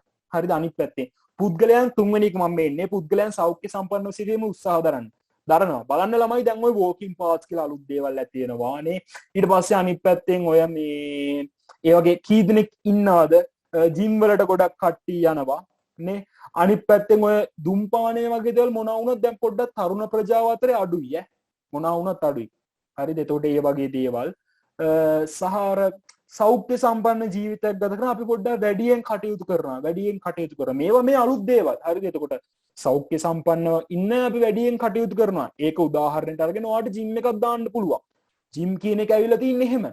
හරිද? එතකොට වෝකින් පාත් වගේ දේවල් සහ තව අර මේ ඉන්ඩිවිජුවල් ට්‍රේනර්ස්ලා ඔයාට ඔයාගේ ඔයාට වෙනම ෂෙඩ් එකක් දෙනවා. හරි දවසට කරන්න ඔයාට එක එක එක්සර්සයිස් ටිකක් දීලා ඔයාගේ කැමරාටව මෙයා පාලනය කරනවා. සාමාන්‍යයෙන් මාසෙකමාරකට මෙයා රුපියල් 40000ක් වගේ වගේ ගන්නවා. මේ ඔයාට දෙන මේ පොඩි කොළ කෑල්ලක ලීරන් දෙන දේවල් ටිකට. එයා ඔයාට ප්ලෑන් එකක් දෙන්න. ඔයාගේ ඩයට් එක හරිද? ඔයාගේ ඇඟ මහත නම් ඔයා ඇඟ අඩු කරගන්න මේ වගේ දේවල් වලට ඔයාට පොඩි ප්ලෑන් එකක් දෙනවා. මේ දේවල් තමයි කන්න ඕනේ. ඔයා උදේට නැගිටලා මේ දේවල් කරන්න ඕනේ. මේ එක්සර්සයිස් ටික කරන්න ඕනේ. මෙහෙම පොඩ්ඩක් ලියට දීලා ඔයා මෙයා බලනවා. හරිද? ඔයා කරනවද නැද්ද කියලා බලනවා. ඔයාගෙන් සාමාන්‍ය රුපියල් 40000 50000ක් වගේ ගන්නවා. හරිද? මේ අලුත් ව්‍යාපාර. හරිද? මේවා ඇති වෙලා තියෙන්නේ මේ අලුත් ප්‍රවණතා හින්දා. ඊට පස්සේ ජනගහනයේ වයස්ගත වීම. හරිද? එතකොට ජනගහනයේ වයස්ගත වීම නිසා හරිද මේ නිසා තාරුණ්‍යයේ සිටීමට වයස්ගත අය උනන්දු වන අතර කොණ්ඩා කළු කිරීම, හෙයාර් ඩයි භාවිතා කිරීම, රූපලාවන්‍යාගාර ආදී සේවය ලබා ගැනීම වැඩිපුර දක්වනවා. හරිද? වැඩිහිටි ඉසුරක මධ්‍යස්ථාන මේවට ඉල්ලුම් වැඩි වෙනවා. අනිත් පැත්තෙන් ළමයි ජනගහනයේ වයස්ගත වෙනවා කිව්වහම දැන් සාමාන්‍ය ලංකාවේ ගත්තොත් එහෙම 50ක් වගේ 50ක් නෑ ජනගහනයෙන්. හරිද? ටිකක් වැඩි ලංකාවේ වයස්ගත ජනගහනය. ජපානය ගත්තොත් එහෙම ළමයි ජපානය ලංකාවට වඩා වැඩි. එතකොට ජපානය වගේ රටකට මේ වයස්ගත වීම ඒජිං හරිද? ඉංග්‍රීසියෙන් ඒජිං කියලා කියන්නේ population aging. මෙන්න මේක ටිකක් ප්‍රශ්නයක්. හරිද? ප්‍රශ්නයක්. මොකද මෙයාලගේ මේ තියෙන එයාලගේ තියෙන නිෂ්පාදන ආර්ථිකයත් එක්ක වයස්ගත ජනගහනයත් එක්ක පොඩ්ඩක් අමාරුයි. හරිද? එතකොට එයාලා මූලික කරගෙන අපිට පුළුවන් ව්‍යාපාර ආරම්භ කරන්න. හරිද? අපිට පුළුවන් ව්‍යාපාර ආරම්භ කරන්න. අනිත් පැත්තෙන් ඉහළ තත්ත්වයක් පෙන්නුම් කරන කණ්ඩායම් බිහි කර ගැනීමට උදාස් වීම. හරිද? ඒ කියන්නේ සංකීර්ණ ලෝකයට මුහුණ දීම සඳහා සමජාතීය කණ්ඩායම් වශයෙන් එකතු වීමට කැමැත්ත. නේ සිංහ සමාජය මේක සිංහ කියලා හදාගන්න. සංඝ කියලා තියෙන. සිංහ දාගන්න. සිංහ සමාජය වැනි සමාජ කණ්ඩායම්. එතකොට සාමාන්‍යයෙන් ওই ව්‍යාපාර ආයතන කටයුතු කරගෙන ඇද්දී ඔයාලා දන්නවා ඔය සිංහ සමාජ ලියෝ සොසයිටි ඒවා රොට්රැක් වගේ කියලා තියෙනවා. ඔය එක එක තියෙන එක එක කට්ටිය සංවිධාන කොළඹ රෝවින් ක්ලබ් ඔය වගේ දේවල්. හරිද? මේ දේවල් තුලින් අර තමන්ගේ රැකියාව එහෙම නැත්නම් තමන්ගේ වෘත්තියේ ඉන්න තත්ත්වය අනුව තමන්ගේ ජන ජීවිතයේ තත්ත්වය අනුව මෙයාලා එක එක සංගම් වගේ දේවල් ඇති කර ගන්නවා. මේවා හදාගෙන හරිද මෙයාලා පොඩි ෆන්ඩ් එකක් වගේ ඇති කරගෙන සිංහ සමාජය තුලින් සාමාන්‍යයෙන් ඔය පුස්තකාල හදලා දෙනවා. ඔය වගේ දේවල් කරනවා. සමාජශීලී කටයුතු නේ සමාජයට අපි දක්වන දායකත්වය නේ අන්න ඒ වගේ සමාජ වගකීම් වගේ දේවල් CSR වැඩ අන්න ඒ වගේ දේවල් කරනවා මේ කට්ටිය එකතු වෙලා. හරිද? ඊට පස්සේ තව කියන්න පුළුවන් ওই ස්කීම් වල වගේ සාමාන්‍ය වගේ සංගම් ඇති කරගන්නවා නේ අන්න ඒ වගේ දේවල්. විවේක කාලයේ වැඩි වශයෙන් කටයුතු කිරීම සඳහා වැඩි වශයෙන් විවේක කාලයේ වැඩි වශයෙන් නිවෙස්වල රැඳීමට. හරිද? දැන් සාමාන්‍ය ළමයි ෆින්ලන්තේ වගේ රටවල් ගත්තොත් එහෙම මෑත කාලීනව දැන් ලංකාවේ ගත්තොත් එහෙම උදේ 8:05නේ ජොබ් නේ අපි කරන්නේ. එතකොට 8:05 ජොබ් කරන්නේ සාමාන්‍යයෙන් හරිද? දැන් අපි වැඩි කාලයක් ඉංග්‍රීසියෙන් හරිද? අධිරාජ්‍යවාදයට එහෙම නැත්නම් අපි ඉංග්‍රීසියෙන් යටතේනේ අපි හිටියේ. හරිද? එතකොට ඉංග්‍රීසියෙන්ගේ සමාජ ක්‍රමය තමයි 8:05. යාලා සාමාන්‍යයෙන් එක ජොබ් එකක් වගේ තමයි කරන්නේ. උදේ 8ට වගේ වැට්ට ගිහිල්ලා 5ට වගේ තමයි ඔෆ් වෙන්නේ. හරිද? මෙන්න මේ 8:05. පැය 8 ජොබ්. හරිද? මේක තියෙන්නේ අපිට මෙන්න මේ සම්භාවිතාව ඇවිල්ලා තියෙන්නේ මෙන්න මේකින්ද. ඉංග්‍රීසියෙන්ගේ යටත් විදිහට ඒකින්ද තමයි අපිට ඇවිල්ලා තියෙන්නේ මෙන්න මේ 8:05 ජොබ් එක. සාමාන්‍යයෙන් අපිට ඇමරිකාව වගේ රටක එහෙම නැත්නම් අපිට ඔය මේ තව ගත්තොත් ඇමරිකාව එහෙම නැත්නම් අපිට ස්පාඤ්ඤය වගේ රටවල් වලින් සම්භාවිතාව දුන්නේ ප්‍රංශය වගේ රටවල් එහෙම නැත්නම් ඕස්ට්‍රේලියාව වගේ රට මෙන්න මේ අර 8:05 ජොබ් නෑ ළමයි. දැන් ඔයාලගේ යාළුවෝ ඉන්නවනේ ඕස්ට්‍රේලියාව වගේ සාමාන්‍යයෙන් මෙයාලා දවසට ජොබ් දෙක තුනක් කරනවා. හරිද? පැය 3 ජොබ් හරිද? ඒ වගේ ජොබ් පැය 4 ජොබ් මෙයාලා දවසට පැය ගොඩක් කරනවා. ජොබ් දෙක තුනක් කරනවා. හරිද? උදේ නැගිටලා 6ට නැගිටලා 6 ඉඳන් 10 වෙනකන් යනවා පෙට්‍රල් ෂෙඩ් එකේ පෙට්‍රල් ගන්න. ඊට පස්සේ 11 ඉඳන් තව තැනක රෙස්ටුරන්ට් එකේ වැඩ කරන්න. හවස යනවා තව බාර් එකකට වගේ කොහේ හරි. ඔහොමම. ඊට පස්සේ රැට යනවා පුච්චි කේක් ගිහලා බඩු අහුරන්න වගේ. මෙන්න මේ රැකියාව ගොඩක් කරනවා මෙයා. දැන් ලංකාවේ මිනිස්සු දුට යාරට ගිහිල්ලා 5 වෙනකන් එකම තැන වැඩ කරලා ආයි ජොබ් එකක් කරන්න අමාරුවෙන් ළමයි මොනවා වුණත්. හරිද? එතකොට සාමාන්‍යයෙන් මේ දියුණු රටවල් වල ඇමරිකාව, ඕස්ට්‍රේලියාව ඔය වගේ රටවල් වල සාමාන්‍යයෙන් හොඳ ආදායමක් වලට හම්බ කරන්න පුළුවන්. ඔයාලට හොඳ හම්බ වෙනවා ගාණක්. හරිද? එතකොට ඔයා ජොබ් 4-5ක් කරනවා කියන ජොබ් 3ක් වගේ කරනවා කියන දවසකට හිතන්න ඔයාගේ ආදායම් මට්ටම්. සාමාන්‍යයෙන් මගේ යාළුවෝ ඉන්න ඕස්ට්‍රේලියාවේ එයාලා හොඳ තත්ත්වයක ඉන්න. එයාලටම කියලා පෞද්ගලික වාහන අරගෙන හරිද? මේ අපිත් එක්කම හිටපු කට්ටිය. එහෙම ලොකුවට සල්ලි තිබ්බේ එහෙම කට්ටියනේ. මෙහි ආදායම් හොඳයි. සහ එහෙ ලංකාව වගේ ඉතින් අලි ටැක්ස් නැහැ. හරිද? ඒකින්ද එයාලට පුළුවන් සාමාන්‍ය ජීවිතයක් ගත කරන්න පුළුවන්. කියන්නේ යාලා වාහනයක් අරගෙන එහෙම ඉන්නා කියන්නේ ඒක තමයි යාලගේ සාමාන්‍ය ජීවිතය. ඒක තමයි ඒ සාමාන්‍ය ජීවිතය. හරිද? එතකොට මෙන්න මේක අර විවේක කාලයේ වැඩි වශයෙන් නිවසේ සිටීමට දැන් ලංකාවේ වගේ රටවල් ගත්තොත් එහෙම අපි හරි කාර්යබහුලයි නේ. 8ට යනවා රෑ වෙලා ගෙදර එනවා උදේම යනවා. එතකොට මිනිස්සු අර නිවාඩු දවස්වල වැඩියෙන් බලන්නේ ගෙදර ඉන්නට. අපේ තාත්තලා උනත් වැඩි කැමති නැහැ ළමයි ඔය රිද දවස්වලට එහෙම කොහේ හරි ගමන් දා ගන්නට වැඩි කැමති නැහැනේ. ගෙදරට වෙලා අර පාඩු ඉන්නනේ කැමති. අපේ උනත් කැමති එහෙම. නේ ගෙදරට ඇඳට වෙලා නේ අර කියනවානේ ෆුල් චාර්ජ් වෙච්ච ෆෝන් එකයි හොඳ සැප ඇඳකුයි තියනවා නම් ආයි වෙන මොකක්වත් ඕනේ නැහැ කියලා. ඕකට වැටිලා ඉතින් ඉන්න තියෙන්නේ. හරි දවස් යනවා තේරෙන්නේ නැහැ. අන්න ඒ වගේ. හරිද? නිවෙස් කාලේ වැඩි වශයෙන් ගත කිරීමට. එතකොට නිවෙස් කාලේ වැඩි වශයෙන් ගත කරද්දී ඔයාගේ ෆෝන් එක කියන්න හොඳ ව්‍යාපාරයක්. හරිද? හොඳ ව්‍යාපාරයක්. ඔයාගේ Facebook app එක කියන හොඳ ව්‍යාපාරයක්. උදේ ඉඳන් ඕක ඉන්නේ. WhatsApp කියන හොඳ ව්‍යාපාරයක්. හරිද? අන්න ඒ වගේ දේවල්. ඊට පස්සේ පෞද්ගලිකත්වයේ හෙවත් ආත්මාර්ථය වෙනුවෙන් වැඩ කිරීම. එතකොට ළමයි දැන් අපි ඉස්සර කතා කරා සාමාන්‍යයෙන් අපි පරාර්ථකාමී වෙන්න ඕනේ, අපි අනිත්‍යයට උදව් කරන්න ඕනේ, මේ ගොඩක් දේවල්. හැබැයි දැන් වර්තමානයේ තියෙන තරඟකාරී ලෝකයේත් එක්ක පෞද්ගලිකත්වය එහෙම නැත්නම් තමා වෙනුවෙන් වැඩ කිරීම තමයි මූලික වෙන්නේ. එතකොට මමත් කියන ඔයාලගේ ඉගෙන ගන්න ළමයි වශයෙන් හරිද ඔයාලා මේක වැදගත්. මොකද ඔයා අනිත් කට්ටියට උදව් කරන්නට ඕනේ. හරිද? දන්නේ නැති කෙනෙක් මොනවාට යවුවා අනේ කියලා දෙන්න. හරිද? පව් නැත්තම් ඒක කියලා දෙන්න. එතකොට නමුත් ඔයා වැඩ කරගෙන ඉද්දි කවුරු හරි ඇවිල්ලා මචං ගමනක් යන්නද කියලා ඇහුවොත් එතකොට එයාගේ හිත රිද්දෙන හින්දා හරි අපි යන්. එහෙම බෑ. හරිද? වැඩක් කරනවා නම් ඔයා බෑ මචං මම වැඩක ඉන්නේ මට අද එන්න වෙන්නේ නැහැ. ඒක ප්‍රතික්ෂේප කරන්නට ඕනේ. හරිද? ඒක අර අපි කියනවා say no කියලා. say no. හරිද? නැහැ කියන්න. අපි ඉස්සර තමයි කියන්නේ අර මේ නැහැ කියන එක හොඳ නැහැ. අපිට බෑ. අපි මේක දන්නේ නැහැ කරන්න. අන්න ඒක හොඳ නැහැ. එහෙම කියන්න හොඳ නැහැ කියලා කිව්ව ඉස්සර. දැන් එහෙම නැහැ. දැන් අලුත් ට්‍රෙන්ඩ් එක තමයි say no. හරිද? බෑ කියන්නට මට මේක කරන්නට බෑ. මම එන්නේ නැහැ. මම මද්ද්‍රව්‍ය භාවිතා කරන්නේ නැහැ. මට මේ වැඩේ කරන්නට බෑ. මෙන්න මේක say no. හරිද? මේ වගේ දේවල්. හරිද? මේක තමයි අලුත් ට්‍රෙන්ඩ් එක. අලුත් ට්‍රෙන්ඩ් ඇවිල්ලා තියෙන්නේ මේක.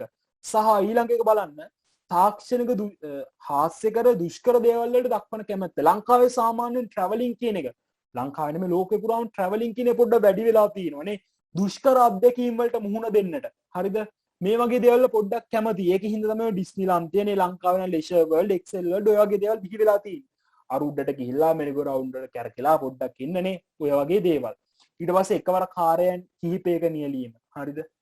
එකවර කාර්යයන් කිහිපයක ලියලීම. එතකොට පුද්ගලයෝ ළමයි මේ කරන වැඩ එක්ක දැන් ඔයාලා හොඳ එකක්. ඔයාලා මේක හොඳ උදාහරණයක්. එකවර කාර්යයන් නියැලීම. දැන් මෙතන ලෙක්චර් එකේ ඉන්නවා. දැන් ඔයාලගෙන් කී දෙනෙක් ෆෝන් එක දිහා බලවල ෆෝන් එක ඔබ ඉන්නවා.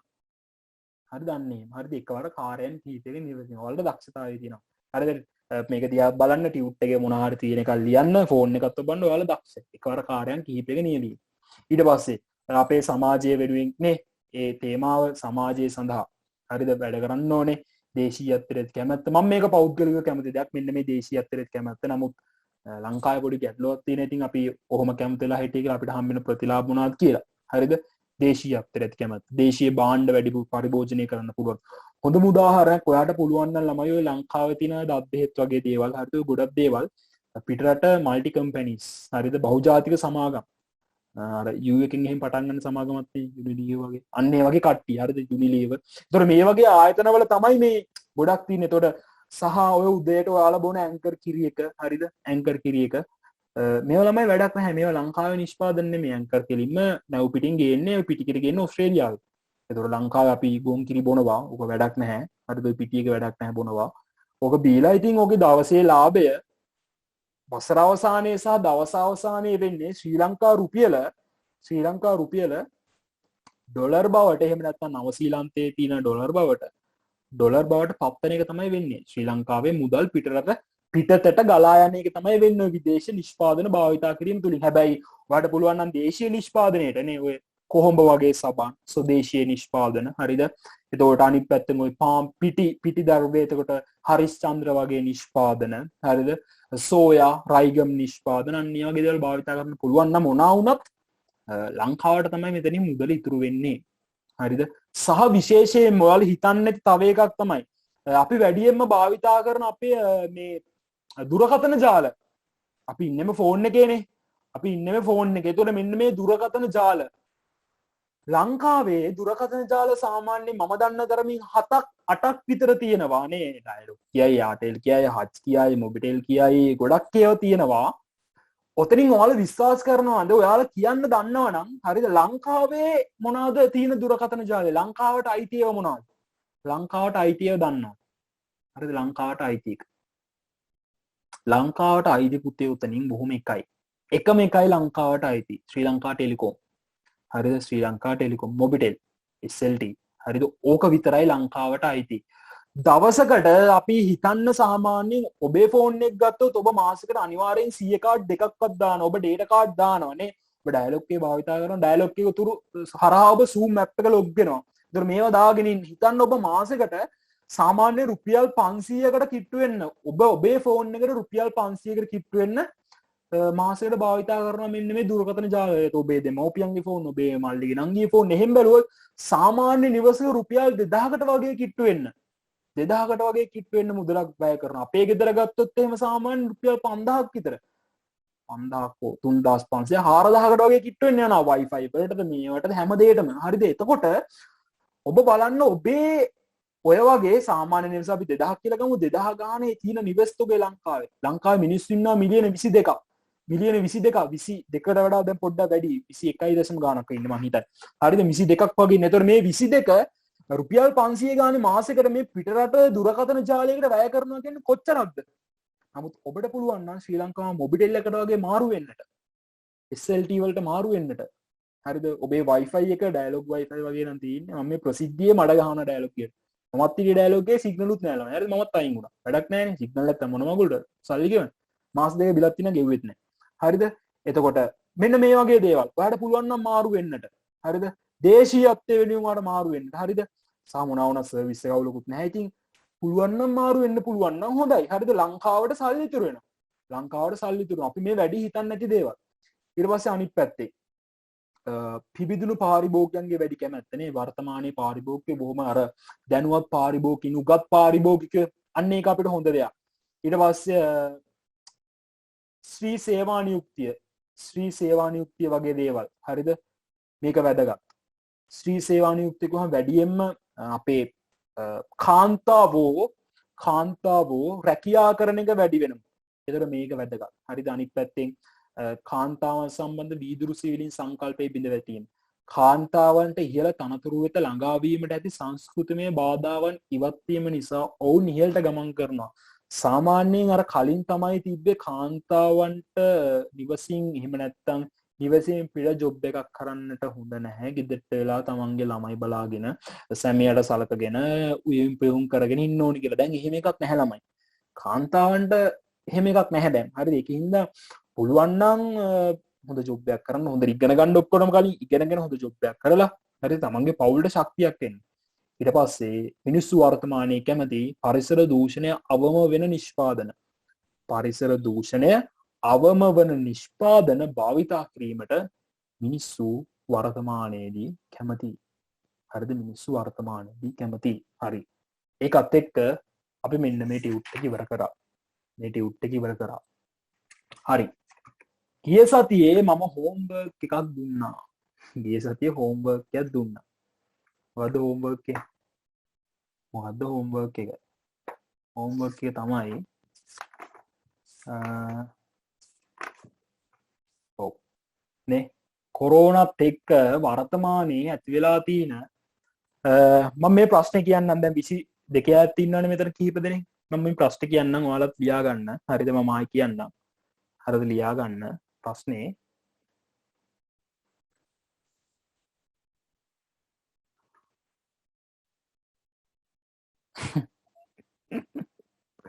හරිද? මම ප්‍රශ්න කියන්නම්, ලියා ගන්න. ලෝක ඉතිහාසය තුල ඇති වූ බරපතලම වසංගතයක් ලෙස ලෝක ඉතිහාසය තුල මට මැසේජ් එකක් දාලා සර් කරන්න බැරි වුණානි කියලා. හරිද? ලෝක ඉතිහාසය තුල ඇති වූ බරපතලම වසංගතය ලෙස වර්තමානයේ ලෝපුරා පැතිර පවතින කොරෝනා වසංගතය හැඳින්විය හැකිය.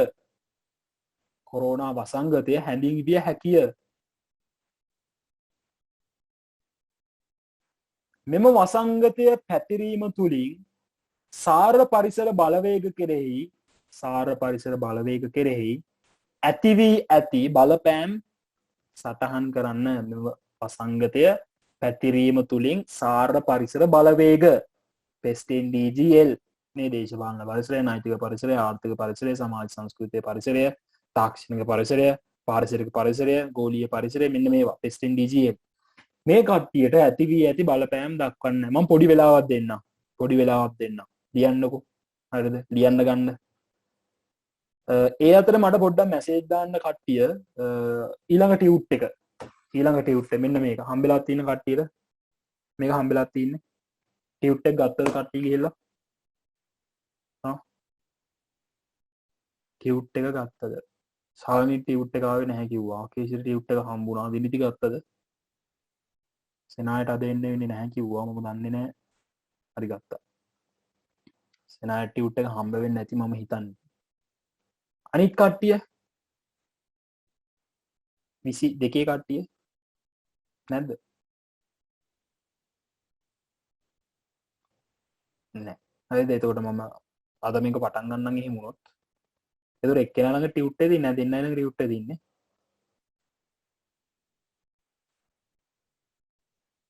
ගත්තා හරි හරිද හරි මේ ප්‍රශ්න කරන්න ඉස්සෙල්ලා ටියුට් එක ගත්තා 22 ඇත් අරගෙන තියෙන්නේ මේ ප්‍රශ්න කරන්න ගන්න ඉස්සෙල්ලා විනාඩි 5ක් වගේ දෙන්න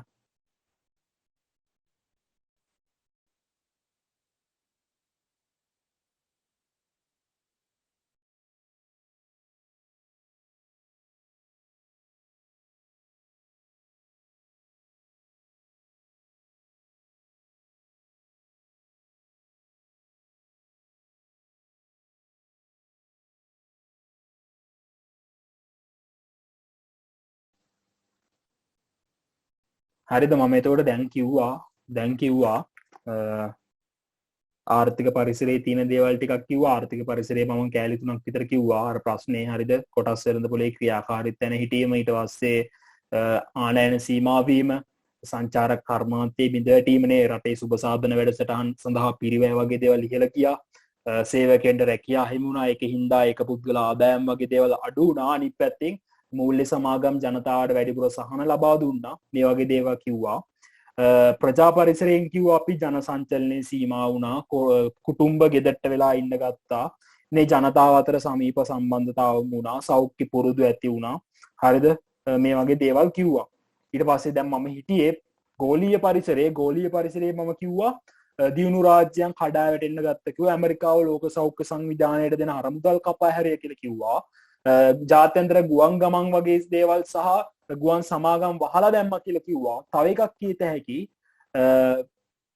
ලෝක සෞඛ්‍ය සංවිධානය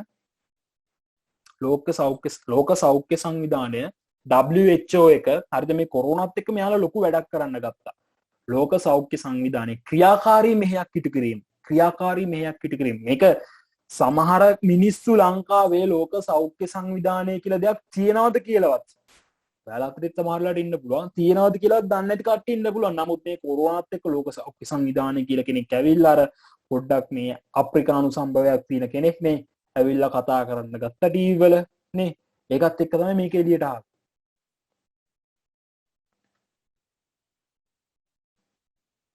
ඊට පස්සේ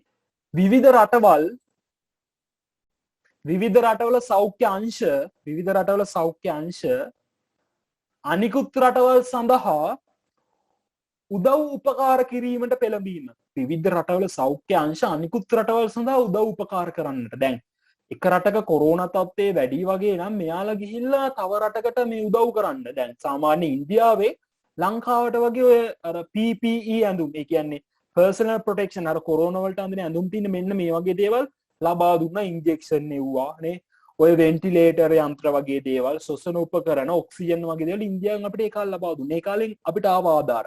සාමාන්‍යයෙන් ඉතාලිය වගේ ගත්තොත් ඉතාලියෙත් එහෙම ගොඩක් රටවල් වලට ආධාර කරන රටක් ඉතාලිය කියන්නේ. හරිද? එතකොට විවිධ රටවල් සෞඛ්‍ය අංශ අනිකුත් රටවල් වලට උදව් උපකාර කිරීම.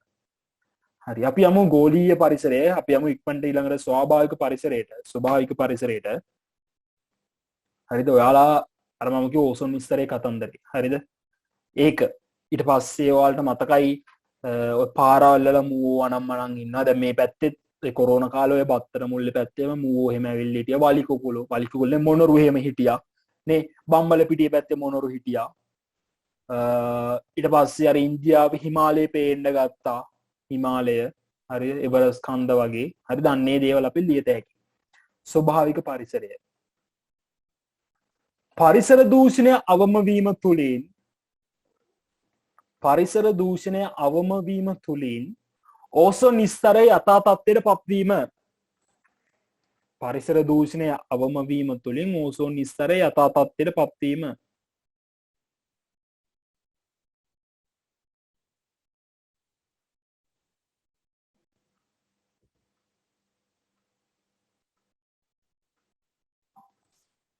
ඊට පස්සේ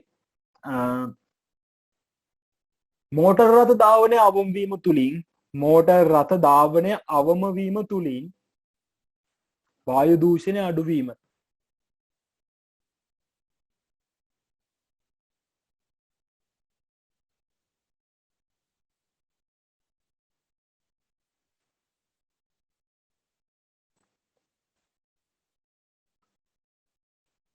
ඊට පස්සේ පරිසරයේ වාසය කළ සතුන් නිදහසේ මහා මාර්ගවල සැරිසැරීම. පරිසරයේ වාසය කළ සතුන් නිදහසේ මහා මාර්ගවල සැරිසැරීම.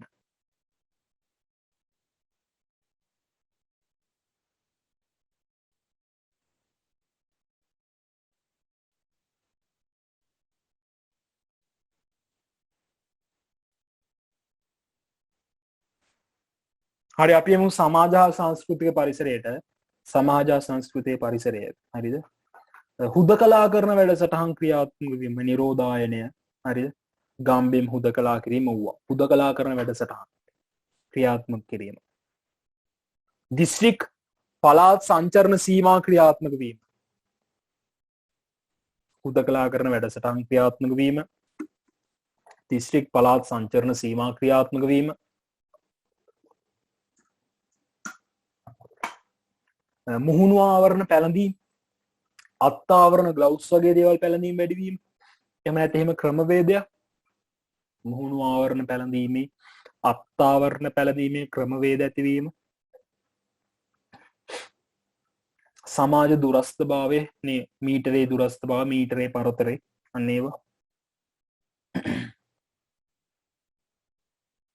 තව එකක් තියෙනවා අර අත්‍යවශ්‍ය බාහන නිවසටම ගොස් අලෙවි කිරීම වගේ දේවල්. අත්‍යවශ්‍ය බාහන නිවසටම ගොස් අලෙවි කිරීම.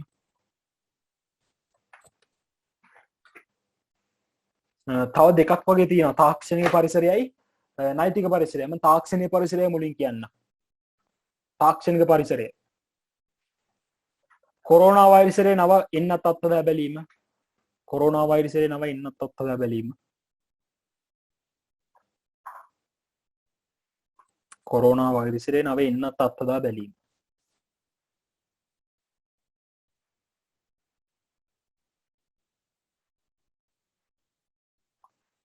ඊට පස්සේ දේවාල සූම් එකකින් ඉගෙන ගන්න.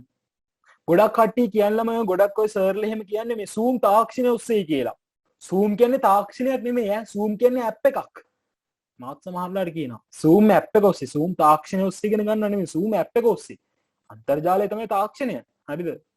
ඒ තාක්ෂණය එක සූම් ඇප් එකක්. මේක ඇප් එකක්. ඇප් එක ඔස්සේ ඉගෙන ගන්න. හරිද? විද්‍යුත් මාර්ග අධ්‍යාපන ක්‍රමයට යොමු වීම. විද්‍යුත් මාර්ග අධ්‍යාපන ක්‍රමයට යොමු වීම. දැන් ඒ ලෙවල් කියන එක සාමාන්‍යයෙන් ඔන්ලයින්ම තමයි දැන් වෙන්නේ ඉතින්.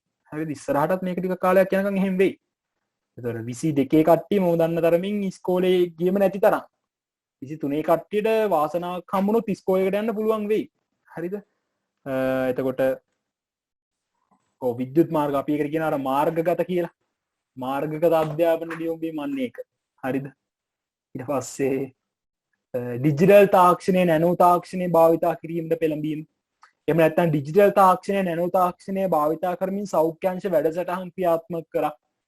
මේවා ලියන්න පුළුවන්. නව නිර්මාණ බිහි වුණා නේ. විද්‍යුත් වෙළඳාමේ භාවිතය ඉහළ ගියා. ඔයාලට මතකද අර මේ ඔය IDH එක ස්පිරිතාල වල එහෙම ඒ කාලේ අර කොරෝනා රෝගීන්ට ළමයි අර දවසකට දෙන්නෙක් තුන් දෙනෙක් වාර්තා වෙච්ච කාලේ කොරෝනා රෝගීන්ට වෙන වෙනම කාමර හදලා මෙයාලා ළඟට යන්න අර රොබෝ මැෂින් මේව හදලා තිබ්බා. දැන් අර ළඟදී ඊයේ නිවුස් වල පෙන්වන්නේ දැක්කන්නේ අර රාගම ස්පිරිතාලේ මිනිස්සු අර මේ බිම පැදුරු දාලා නිදාගෙන ඉන්නේ. ඒ තරම් දැන් රෝගීන් ඉන්නවා. හරිද? ඉස්සර තමයි අර මේ අපි වෙනම රොබෝරු හදලා එහෙම ගියේ ඒ ඉස්සර. හරිද?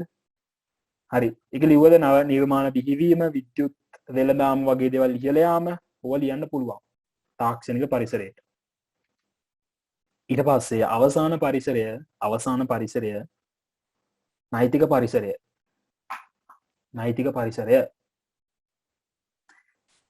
නෛතික පරිසරය ගත්තොත් ඔයාලට මතකද නිරෝධායන නීති රීති කඩකල පුද්ගලයන් දවසකට මෙච්චරක් අත්අඩංගුවට ගත්තා අජිත් රෝහණ මහත්තයා හැමදාම කිව්වා මතකද?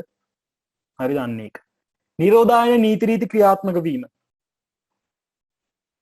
මේ අර කැරම් බෝඩ් වල උඩ තියාගෙන දිව්වා. හරිද? ගොඩක් කතන්දර කියලා ලංකාවේ. ඇඳිරි නීතිය ක්‍රියාත්මක කරා උදේ රෑ 10 ඉඳන් පහුවෙන්ද උදේ 4-5 වෙනකන් ඔය ඇඳිරි නීතිය ක්‍රියාත්මක වුණා. නිරෝධායන නීති රීති ක්‍රියාත්මක කිරීම, ඇඳිරි නීති ක්‍රියාත්මක කිරීම, වසංගත අවස්ථාවට මුහුණ දෙන්න අලුත් නීති රීති හැඳුන්වලා දුන්නා. වසංගත අවස්ථාවට මුහුණ දීමට නව නීති රීති වගේ දේවල්. හරිද? ඇති. හරිද? ඒතර මට කියන්න මේ ටික ඔක්කොම ලියාගත්තද? මම රිප්ලයි ඕනේ. ලියාගත්තද?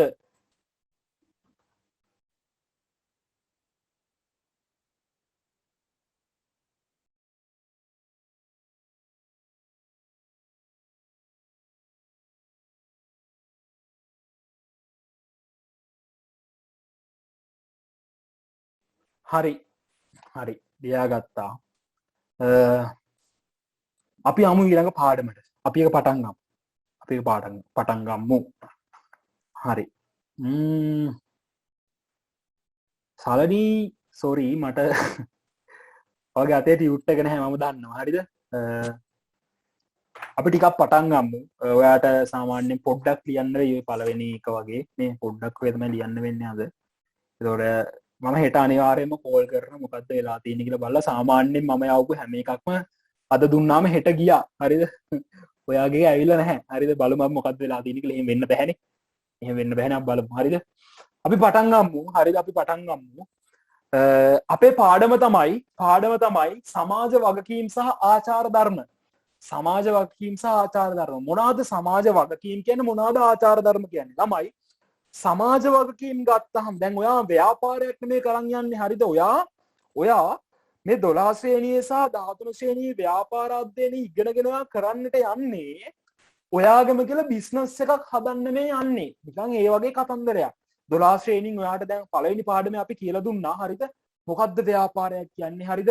මොනවාද මේ ව්‍යාපාරවල තියෙන හොඳ දේවල්? මේ ව්‍යාපාර වලින් අපිට ගන්න පුළුවන් දේවල් මොනවාද? අනිත් පැත්තෙන් තියෙන එක ව්‍යාපාර වර්ග වගේ මොනවාද? මේ ලාභ ලබන ව්‍යාපාර, ලාභ නොලබන ව්‍යාපාර ඔව්ව කතා කරා. ඊට පස්සේ අපි මොනවද ආවේ? අපි තව කතා කරා දලදේශී නිෂ්පාදනය කියලා එකක් එහෙම කතා කරා. ඊට පස්සේ අපි මේ දැන්නේ අපි පරිසරය පාඩම ඉවර කරේ අදනේ ව්‍යාපාර පරිසරය. අපේ ව්‍යාපාරයත් එක්ක අපි ඇසුරු කරන කට්ටිය විශේෂයෙන්ම ඒතකොට ව්‍යාපාරික ක්‍රියාවලිය මේ යෙදවුම් ක්‍රියාවලියේ නිමෙවුම අන්න ඕක කතා කරා. යෙදවුම් පැත්තේ ඉන්නවා 7ක්. භූමිය ශ්‍රමය ප්‍රාග්ධන ව්‍යවසායකත්වයේ කාලය තොරතුරු දැනුම අන්නේ දේවල් ක්‍රියාවලිය නිමෙවුම භාණ්ඩ හා සේවා. එතකොට භාණ්ඩ පැත්ත ගත්තොත් එහෙම අපි පාරිභෝගික භාණ්ඩ, කාර්මික භාණ්ඩ, පාරිභෝගික භාණ්ඩ ගත්තොත් පහසු භාණ්ඩ, සාප්පු භාණ්ඩ, විශේෂිත භාණ්ඩ, නොසෙව් භාණ්ඩ ගොඩක් දේවල් කතා කරා. මේ මතකයිනේ පහසු භාණ්ඩ ඔය ගොඩක් දේවල්. එතකොට මේ මෙතන කතා කරේ මේ හරිද? ඔයාගේ ව්‍යාපාරය ආරම්භ කරන්න ඔයාට මේ මූලිකම දැනුම දුන්නා. ඔයාගේ බිස්නස් එක පටන් ගන්න මේ මූලිකම දැනුම දුන්නා. හරි. ඔයාගේ ව්‍යාපාරය පටන් ගන්න ඔයා මොන පැත්තටද යන්නේ? පහසු භාණ්ඩද හදන්න යන්නේ? නැත්නම් කාර්මික භාණ්ඩද? එහෙම නැත්නම් පාරිභෝගික භාණ්ඩද හදන්න යන්නේ? විශේෂිත භාණ්ඩද හදන්න යන්නේ? අන්න ඔයාට කියලා දුන්නා ව්‍යාපාරය හදන්න කොහොමද කියලා. දැන් ඊට පස්සේ මේ පාඩමේදී සමාජ වගකීම් සහ ආචාර ධර්ම පාඩමේදී ඔයාට කියලා දෙන්නේ හරිද? ඔයාගේ ව්‍යාපාරයේ සමාජයට මොනවද කරන්න ඕනේ? සමාජය දිහා ඔයා කොහොමද බලන්න ඕනේ?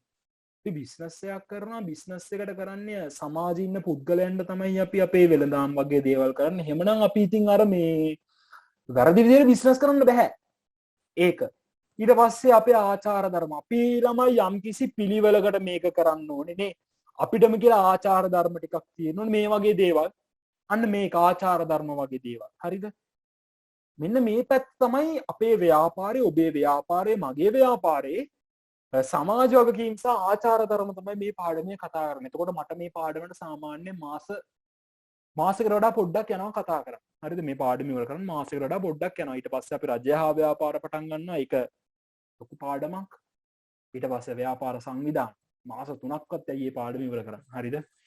එහෙම යනවා. දැන් මේ පළවෙනි පාඩම සාමාන්‍ය අපි මාස 3කට වැඩියෙන් කතා කරා. පළවෙනි පාඩම ලොකු ටියුට් දෙකක් කතා කරා. හරිද? මේ පාඩම බොහොම හිමින් කතා කරේ ඔයාට මේ බේසික් දැනුම දෙන්න. හරි දැන් අන්න පොඩ්ඩක් වැඩි කරනවා මේක. හරිද? හරි. එතකොට නිපුණතා මට්ටම් තියෙනවා. මේවා තමයි ඔයාගේ ටීචර්ස් ගයිඩ් එකෙන් හරිද? බලාපොරොත්තු වෙන්නේ. සමාජ වගකීම් කියන එකේ වැදගත්කම් පෙන්වන්න ඕනේ. හරිද? අන්න ඔය වගේ දේවල්. මේ නිපුණතා මට්ටම් තුලින් තමයි ඔයාගේ පේපරේ හැදෙන්නේ. නිපුණතා මට්ටම් තුලින් තමයි ඔයාගේ පේපරේ හැදෙන්නේ. හරි. ඕකත් එක්ක මෙන්න මෙතන මේ ව්‍යාපාර සංකල්ප සිටියමට එනවා. මේක පොඩ්ඩක් අපහැදිලි වගේ වෙන්න පුළුවන්. හරිද? සංකල්ප. මෙතන ව්‍යාපාර සංකල්ප සිටියම. හරිද? සංකල්ප සිටියම. අපි අද කතා කරන අද පටන් ගන්න පාඩමේ සමස්ත සාරාංශය තමයි මෙන්න මේක. සමස්ත සාරාංශය තමයි මේ මම දීලා තියෙන්නේ. අපි මුලින්ම පටන් ගන්නවා ව්‍යාපාර සමාජ වගකීම් මොකක්ද කියලා. ව්‍යාපාර සමාජ වගකීම් මොකක්ද කියලා අපි පටන් ගන්නවා. එතකොට සමාජ වගකීම් ඉටු කරන පාර්ශව ටික මෙතන දීලා තියෙනවා. සමාජ වගකීම් අපි ඉටු කරනවා ගනුදෙනුකරුවන්ට, සේවකයන්ට, අයිතිකරුවන්ට සහ සමාජයට. සමාජ වගකීම් අපි ඉටු කරන කට්ටිය මෙන්න මෙයාලා. හරිද? ඊට පස්සේ අපි එනවා මෙන්න මේ තිරසර සංවර්ධනය කියන එකට. තිරසර සංවර්ධනය. හරිද? තිරසර සංවර්ධනය යටතේ තියෙනවා. තිරසර සංවර්ධනය යටතේ හරිද?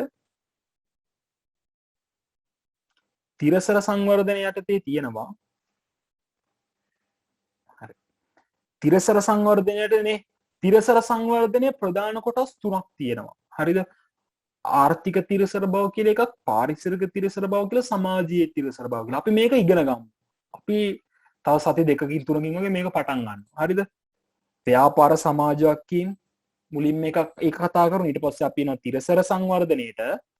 ඊට පස්සේ අපි කතා කරන්නේ මෙන්න මේ ව්‍යාපාර ආචාර ධර්ම කියන කැලලට. ව්‍යාපාර ආචාර ධර්ම. මේකේ අපි ආචාර ධර්ම කාටද කරන්නේ, කාටද ඉටු කරගන්නේ? හරිද? අපේ සේවකයන්ට අපි ආචාර ධර්ම ඉටු කරගන්න ඕනේ. අපේ තරඟකරුවෝ එක්ක. හරිද? සේවකයාට ගනුදෙනුකරුවාට ආචාර ධර්ම. මෙන්න මෙහෙම දේවල් ටිකක් ඉගෙන ගන්නවා. සහ ඊට පස්සේ අපේ අර 4R පද්ධතිය අපි අර පළවෙනි පාඩමේ ගිය සතියේ කතා කරේ 4R පද්ධතිය. අන්න ඒක ආයි තව පොඩ්ඩක් අපි කතා කරනවා. වැඩි වෙන්නේ නැහැනේ. ඒක තව පොඩ්ඩක් කතා කරනවා. හරි.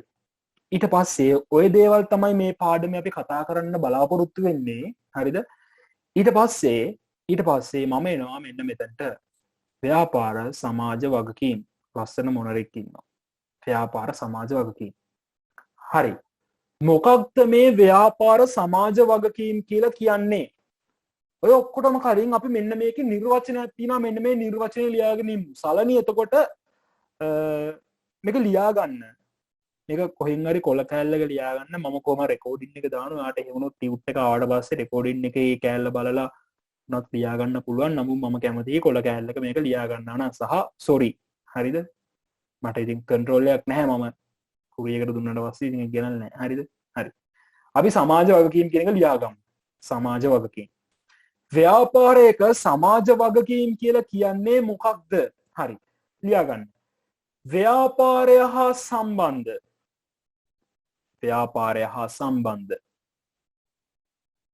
සියලුම උනන්දුවක් දක්වන පාර්ශවයන්ට ව්‍යාපාරය හා සම්බන්ධ සියලුම උනන්දුවක් දක්වන පාර්ශව. අන්න පුතේ මට ඔතනට නමක් ඕනේ. ව්‍යාපාරයට උනන්දුවක් දක්වන පාර්ශව. කවුද මේ? පළවෙනි ටියුට් එකේ කතා කරේ. කවුද මේ? පළවෙනි ටියුට් එකේ කතා කරුවෝ කවුද ඉන්නේ? කවුරුත් නැද්ද මොකද? ව්‍යාපාරයකට උනන්දුව දක්වන පාර්ශවයට අපි කවුද කියන්නේ? අපේ ව්‍යාපාරයට මොකක් තියෙන කට්ටියද? මොකක් තියෙන කට්ටියද? ව්‍යාපාරයට ඇල්මක් තියෙන කට්ටිය. ඇල්මැති පාර්ශව. ඔව්. හරිද? ව්‍යාපාරයට ඇල්මක් තියෙන කට්ටිය. ව්‍යාපාරය හා සම්බන්ධ සියලුම උනන්දුවක් දක්වන පාර්ශවයන්ට උපරිම අයුරින් සාධාරණයක් ඉටුවන ආකාරයට කටයුතු කිරීම සමාජ වගකීම් වේ. කටයුතු කිරීම සමාජ වගකීම් වේ.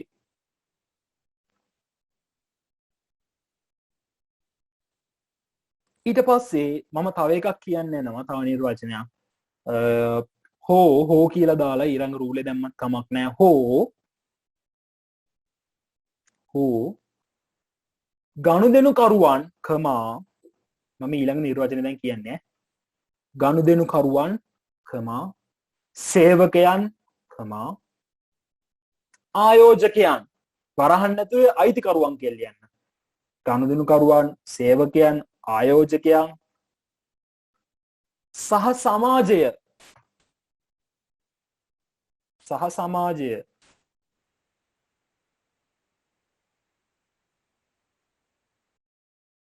හරිද? සහ සමාජය යනාදී ව්‍යාපාර කෙරෙහි යනාදී ව්‍යාපාර කෙරෙහි ඇල්මැති සියලු පාර්ශවයන්ට අන්න ඇල්මැති පාර්ශවය කට්ටියක් තමයි අපි අර ලිව්වේ. හරිද? ගනුදෙනුකරුවෝ සේවකයෝ ආයෝජකයෝ සමාජය මේ කියන ඇල්මැති පාර්ශවයන්ට ඇති බැඳියාව ඉටු කිරීම සමාජ වගකීම් වේ. මම ආයි කියන්නම් ඒක. ගනුදෙනුකරුවන්ට සේවකයන්ට ආයෝජකයන්ට වරහන් ඇතුලේ අපි අයිතිකරුවෝ කියලා ලියාගත්තා. සහ සමාජය යනාදී ව්‍යාපාර කෙරෙහි ඇල්මැති සියලු පාර්ශවයන්ට ඇති බැඳියාව ඉටු කිරීම සමාජ වගකීම් වේ. එයාලත් එක්ක අපිට බැඳීමක් තියෙනවා. මෙන්න මේ බැඳීම අපි ඉටු කරන්නට ඕනේ. ඒක තමයි සමාජ වගකීම් කියලා කියන්නේ. ඒතර සමාජ වගකීම් කිව්වහම අපි ප්‍රධාන වශයෙන් කතා කරන්නේ මෙන්න මේ අපි දැන් අර ලියපු 4 දෙනා. අන්නේ 4 දෙනාට හයිලයිට් පාරක් දාගන්න. ඒ 4 දෙනාට ගනුදෙනුකරුවෝ, සේවකයෝ, ආයෝජකයෝ සහ සමාජය. ඔය 4ට හයිලයිට් පාරක් දාගන්න. එතකොට සමාජ වගකීම් කියන කෑල්ලේදී මේ 4 ගැන තමයි අපි ප්‍රධාන වශයෙන් කතා කරන්නේ. මේ 4 ගැන.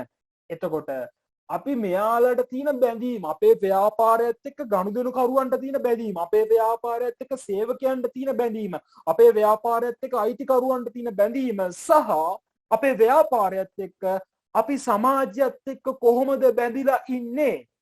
මෙන්න මේක අවබෝධයෙන් යුක්තව අපි කටයුතු කරන්න ඕනේ. අන්න ඒකද කියනවා සමාජ වගකීම් කියලා. හරි, අපි යමු ඉස්සරහට. ව්‍යාපාර සමාජ වගකීම් පිළිබඳ විවිධ ආයතන හා පුද්ගලයන් විසින් ඉදිරිපත් කර ඇති නිර්වචන. ව්‍යාපාර සමාජ වගකීම් පිළිබඳ විවිධ ආයතන සහ පුද්ගලයන් විසින් ඉදිරිපත් කරලා තියෙන විවිධ නිර්වචන.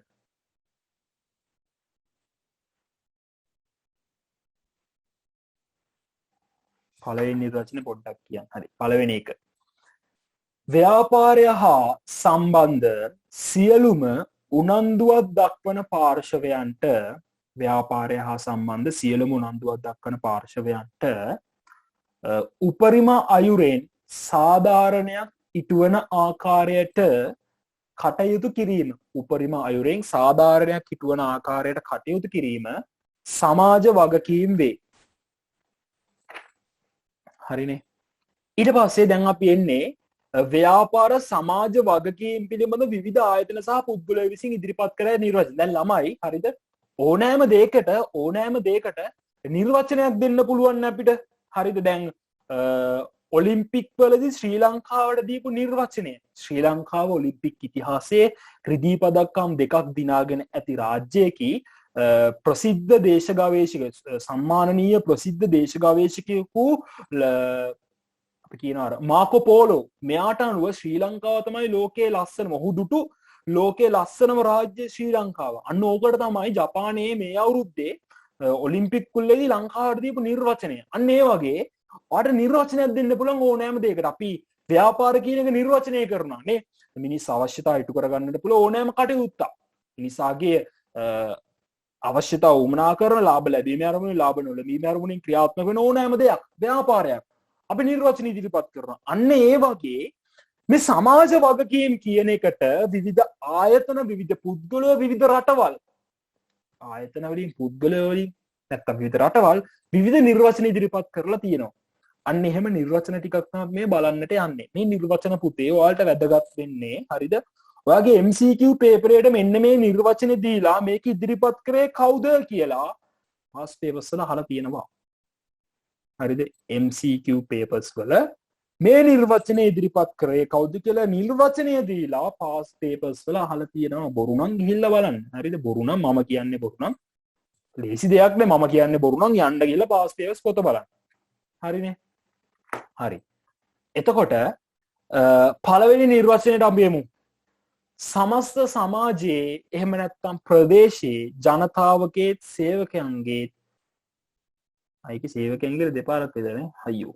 සමස්ත සමාජයේ සහ ප්‍රදේශයේ සේවකයන්ගේ අනේ හරි. සේවකයන්ගේ හා උන්ගේ පවුල් වලත් හරි ගාන්න print වෙලා. සමස්ත සමාජයේ සහ ප්‍රදේශයේ ජනතාවගේ සේවකයන්ගේ සහ උන්ගේ පවුල් වලත් ජීවන තත්ත්වය නංවාලීමට සහ රටේ ආර්ථික සංවර්ධනයට දායක වන බව සදාචාරාත්මකව හැසිරෙන බවට ව්‍යාපාර අඛණ්ඩව කැපවීම සමාජවක්කින් වේ. බලන්න පුතේ නිර්වචනය. හරිද? ඒක හරි ලොකු නිර්වචනයක් සහ ලොකු අර්ථයක් තියෙන නිර්වචනයක්. සමස්ත සමාජය ඔබ ජීවත් වෙන සමස්ත සමාජයේම සහ ප්‍රදේශයේ ජනතාව ඔබේ ව්‍යාපාරයේ තියෙන ප්‍රදේශය ඔබේ ව්‍යාපාරයේ කඩුවල නම් තියෙන කඩුවල ප්‍රදේශයේ ඒ ප්‍රදේශයේ ජනතාවට මෙයා යම් කිසි දෙයක් දෙන්න බලාපොරොත්තු වෙනවා. අනිත් පැත්තෙන් ඔයාගේ ව්‍යාපාරයේ ඉන්න සේවකයන්ට සහ සේවකයන්ගේ පවුල් ගැනත් ඔයා බලන්න වෙනවා. ඔයා බලනවා. හරිද? ඒතර මේ හැම කෙනාගේම ජීවන තත්ත්වය ඉහළ නංවන්නට ඔයාගේ ව්‍යාපාරයේ කොහොමද කටයුතු කරන්නේ? එතකොට මේ පුද්ගලයන්ගේ ජීවන තත්ත්වය ඉහළ නැංවීම තුලින් අවසාන ප්‍රතිඵලය රටේ ජීවන තත්ත්වය ඉහළ නැංවීම. හරිද? අන්න ඒක ඉහළ නංවන්න අපි කටයුතු කරනවා කියලා කියනවා. ඊට පස්සේ දෙවෙනි එකට එන්න. දෙවෙනි එකට. හරිද? ඒක ඉදිරිපත් කරලා තියෙන මෙන්න මේ තිරසර සංවර්ධනය පිළිබඳ ලෝක ව්‍යාපාර සභාව කියන එක. තිරසර සංවර්ධනය පිළිබඳ ලෝක ව්‍යාපාර සභාව. ඊට පස්සේ දෙවෙනි එක ගනුදෙනුකරුවන් සේවකයන් හා සමාජය සමාජය රජය හා පරිසරය ආදී සියලුම උනන්දුවක් දක්වන පාර්ශවයන්ට සාධාරණ ලෙස කටයුතු කරමින් කොටස් හිමියන්ට උපරිම අගයක් බිහි කර දීම සමාජ වක්කීම් වේ. ගනුදෙනුකරුවෝ ඔයාගේ ගනුදෙනුකරුවෝ ඔයාගේ ව්‍යාපාරයේ ඉන්න සේවකයෝ ඔයාගේ ව්‍යාපාරයේ ක්‍රියාත්මක සමාජය සහ රට සමස්ත රජය සහ ඒ පරිසරය ඔයාගේ පරිසරය හරිද සියලු දෙනාට සාධාරණයක් වෙන අයුරින් ගාණ්ඩ සාධාරණට කටයුතු කරනවාගේ ව්‍යාපාරයේ සහ කොටස් හිමියන්ට උපරිම අගයක් කොටස් හිමියන්ගේ ඔයාගේ ව්‍යාපාරයේ අයිතිකරුණු කොටස් හිමියෝ කියන්නේ. එතකොට අපි කොටස් හිමියෝ ගැන කතා කරනවා 23 ළමයිට කොටස් හිමියෝ ගැන 4 වෙනි පාඩමේ ව්‍යාපාර සංවිධාන පාඩමේ කතා කරනවා කොටස් හිමියෝ ගැන. දැනට ඔළුවේ තියාගන්න කොටස් හිමියෝ කියන්නේ ඔයාගේ ව්‍යාපාරයේ අයිතිකරුවෝ කියලා. කොටස් හිමියන්ට මෙයාලට උපරිම අගයක් ලබා දෙන්න ඕනේ. හරිද? මෙන්න මේක සමාජ වගකීම් කියලා කියනවා. හරිද? ඒක මේ නාරායන් මූර්ති කියන පුද්ගලයා තමයි ඉදිරිපත් කරලා තියෙන්නේ. සහ මාලන් බේක මෙන්න මේක නම් අහලා තිබ්බ මට මතකයි. මාලන් බේක. හරිද? මාලන් බේක මෙයා කියනවා සමාජය තුල ධනාත්මක බලපෑමක් සනිත කිරීමට ව්‍යාපාර ක්‍රියාවලිය කළමනාකරණය කරන්නේ කෙසේද? සමාජයට ධනාත්මක බලපෑමක් ජනිත කරන්නට ව්‍යාපාර ක්‍රියාවලිය ඔයාගේ ව්‍යාපාරය තුළින් සමාජයට ඔයා යම්කිසි ධනාත්මක දෙයක් දෙන්නට යන බව අන්න එහෙම ධනාත්මක දෙයක් දෙන්නේ කොහොමද? හරිද? ඒ ධනාත්මක දෙයක් ඔයා බිහි කරන විදියට වැඩ කරන්නේ කොහොමද? ඒකට තමයි සමාජ වගකීම් කියන්නේ කියලා මෙන්න මේ මාලන් බේකර් කියනවා. හරි ඊට පස්සේ අපි මේ ඊළඟ පිටුවට හරිද අපි මේ ඊළඟ පිටුවට මෙතන තියෙනවා දැන් අපි අර අතන කතා කරේ විවිධ ආයතන කිව්වම අර පළවෙනි එක තිරසර සංවර්ධනය පිළිබඳ ලෝක ව්‍යාපාර සභාව ඒක ආයතනයක්. ඊට පස්සේ නාරායන් මූර්ති සහ මාලන් බේකර් කියන්නේ පුද්ගලයෝ දෙන්නෙක්. දැන් අපි එනවා ව්‍යාපාර සමාජ වගකීම් පිළිබඳ විවිධ රටවල්. සමාජ වගකීම් කියන්නේ විවිධ රටවල් දීලා තියෙන නිර්වචන. එතකොට මෙන්න මේක. මේ පිලිපීන එකේ එහෙම මට මතකයි අහලා තිබ්බා. ඇමරිකා එක්සත් ජනපදයේ එකක් පේපර්ස් වල බොහොම ප්‍රසිද්ධ එකක්. මේ නිර්වචනය බොහොම ප්‍රසිද්ධ එකක්. හරිද? බලන්න ඇමරිකාව එක සිය ව්‍යාපාර ක්‍රියාකාරකම් පිළිබඳවත් එමගින් සමාජයට ඇතිවන බලපෑම් පිළිබඳවත් පෞද්ගලිකම ව්‍යාපාර වගකීම් තමන්ගේ ව්‍යාපාරයේ ක්‍රියාකාරකම් ඔයාගේ නිෂ්පාදන කටයුතු මොනවද ඔයා මොනවද කරන්නේ මේ දේවල් පිළිබඳව ඒ වගේම ඔයා ඒ කරන දේවල් වලින් සමාජයට ඇති කරන බලපෑම ඔයා ඒ කරන දේවල් වලින් සමාජයට ඇති කරන බලපෑම මොනවද මෙන්න මේව පිළිබඳව ව්‍යාපාරයේ පුතේ පෞද්ගලිකව ව්‍යාපාරයේ පර්සනලි මේ දේවල් බලනවා ඔයාගේ ව්‍යාපාර මොනිටර් කරනවා හරිද ඔයාගේ කසල ටික කොහොමද අපද්‍රව්‍ය කළමනාකරණය කොහොමද කරන්නේ මේවා ව්‍යාපාර බලනවා හරිද ඊට පස්සේ ඔයාගේ ව්‍යාපාරයේ වැඩ කරන සේවකයෝ කියන ඔයාගේ ව්‍යාපාරයේ ගිහිල්ලා ව්‍යාපාරයේ ලොක්කෝ අයිතිකරු ගිහිල්ලා පෞද්ගලිකව බලනවා හරිද ඒවා ඊට පස්සේ සමාජයට ඇති වෙන බලපෑම් ඔයාගේ ව්‍යාපාරයේ සාමාන්‍යයෙන් කොච්චර රැකියා ප්‍රමාණයක් දීලා තියෙනවද එතකොට ඒ රැකියා ඔයාගේ සේවකයන්ගේ පවුල් වල තත්ත්වය කොහොමද මේ දේවල් බලනවා පුතේ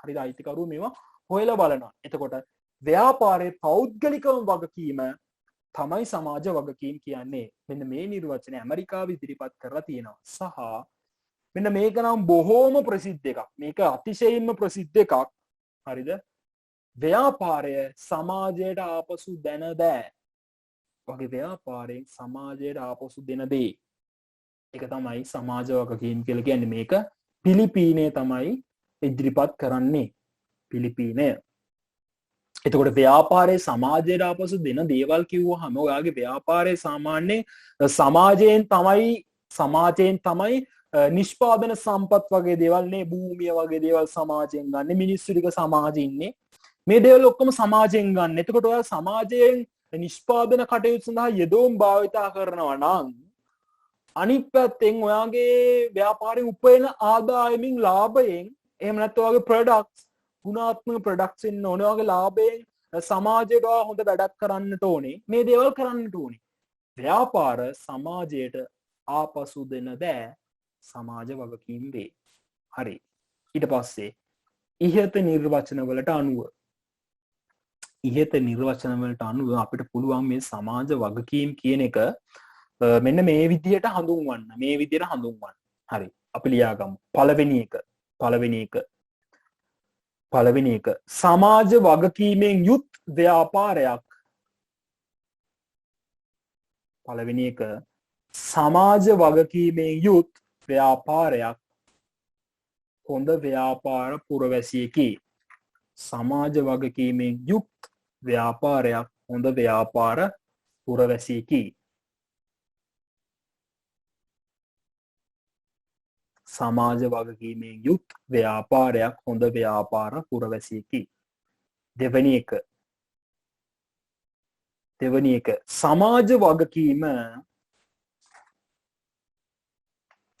සමාජ වගකීම ව්‍යාපාරයන්හි මානව මුහුණුවරයි. දෙවැනි එක සමාජ වගකීම ව්‍යාපාරයන්හි මානව මුහුණුවරයි.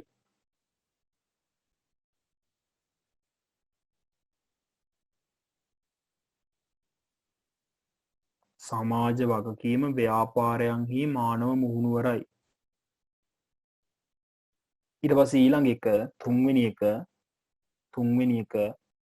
සමාජ වගකීම හොඳ ව්‍යාපාර සංවේදීතාවයකි.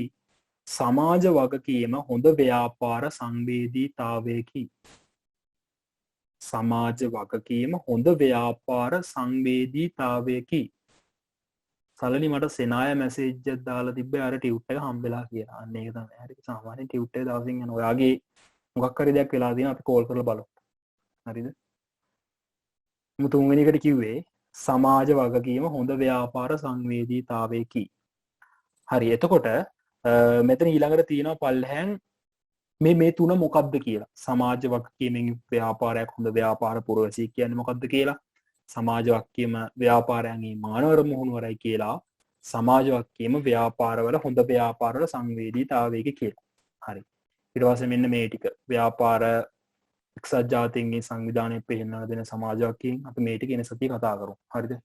මේ ටික එන සතිය කතා කරමු. ඊට පස්සේ අපිට කතා කරන්න තියෙන්නේ මේ සමාජ වගකීම් ඉටු කරන පාර්ශව ටික තියෙනවනේ අපි අපි කතා කරු පාර්ශව ටික අන්නේ පාර්ශවයන්ට අපි කොහොමද සමාජ වගකීම් ඉටු කරන්නේ කියලා. හරිද? ඊට පස්සේ එක් එක්කෙනාගෙන අපිට වෙන වෙනම කතා කරන්න වෙනවා. ගනුදෙනු කරුවන්ට ඉටු කරන සමාජ වගකීම් සේවකයන්ට මොනවාද? හරිද? ආයෝජකයන්ට ඔහොමම කතා කරන්න වෙනවා. සහ මම මෙතන වලට ෂෝට් නෝට් එකක් දීලා දෙනවා ඔයාගේ ලේසියට.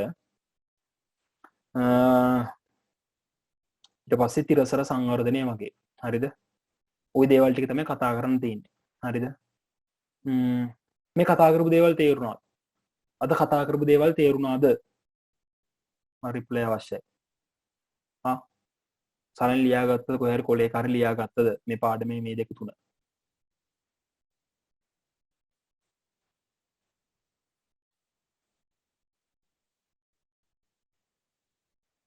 ඔවුස හරි හරි හරිද හරි මම හෙනම් ඊළඟ සතියනම් මම සමාජක්කින් පාඩම් පටන්ගත්ත අපි ජයග්‍රාහි විදිහයට ඔයාලගේ 12 ශ්‍රේණිය 12 පාඩමට ඔන්න ඇවිල්ලා තින්නේ මේ 12 පාඩම සාමාන්‍ය මාසයක් වගේ ඇති මම ඉවර කරනවා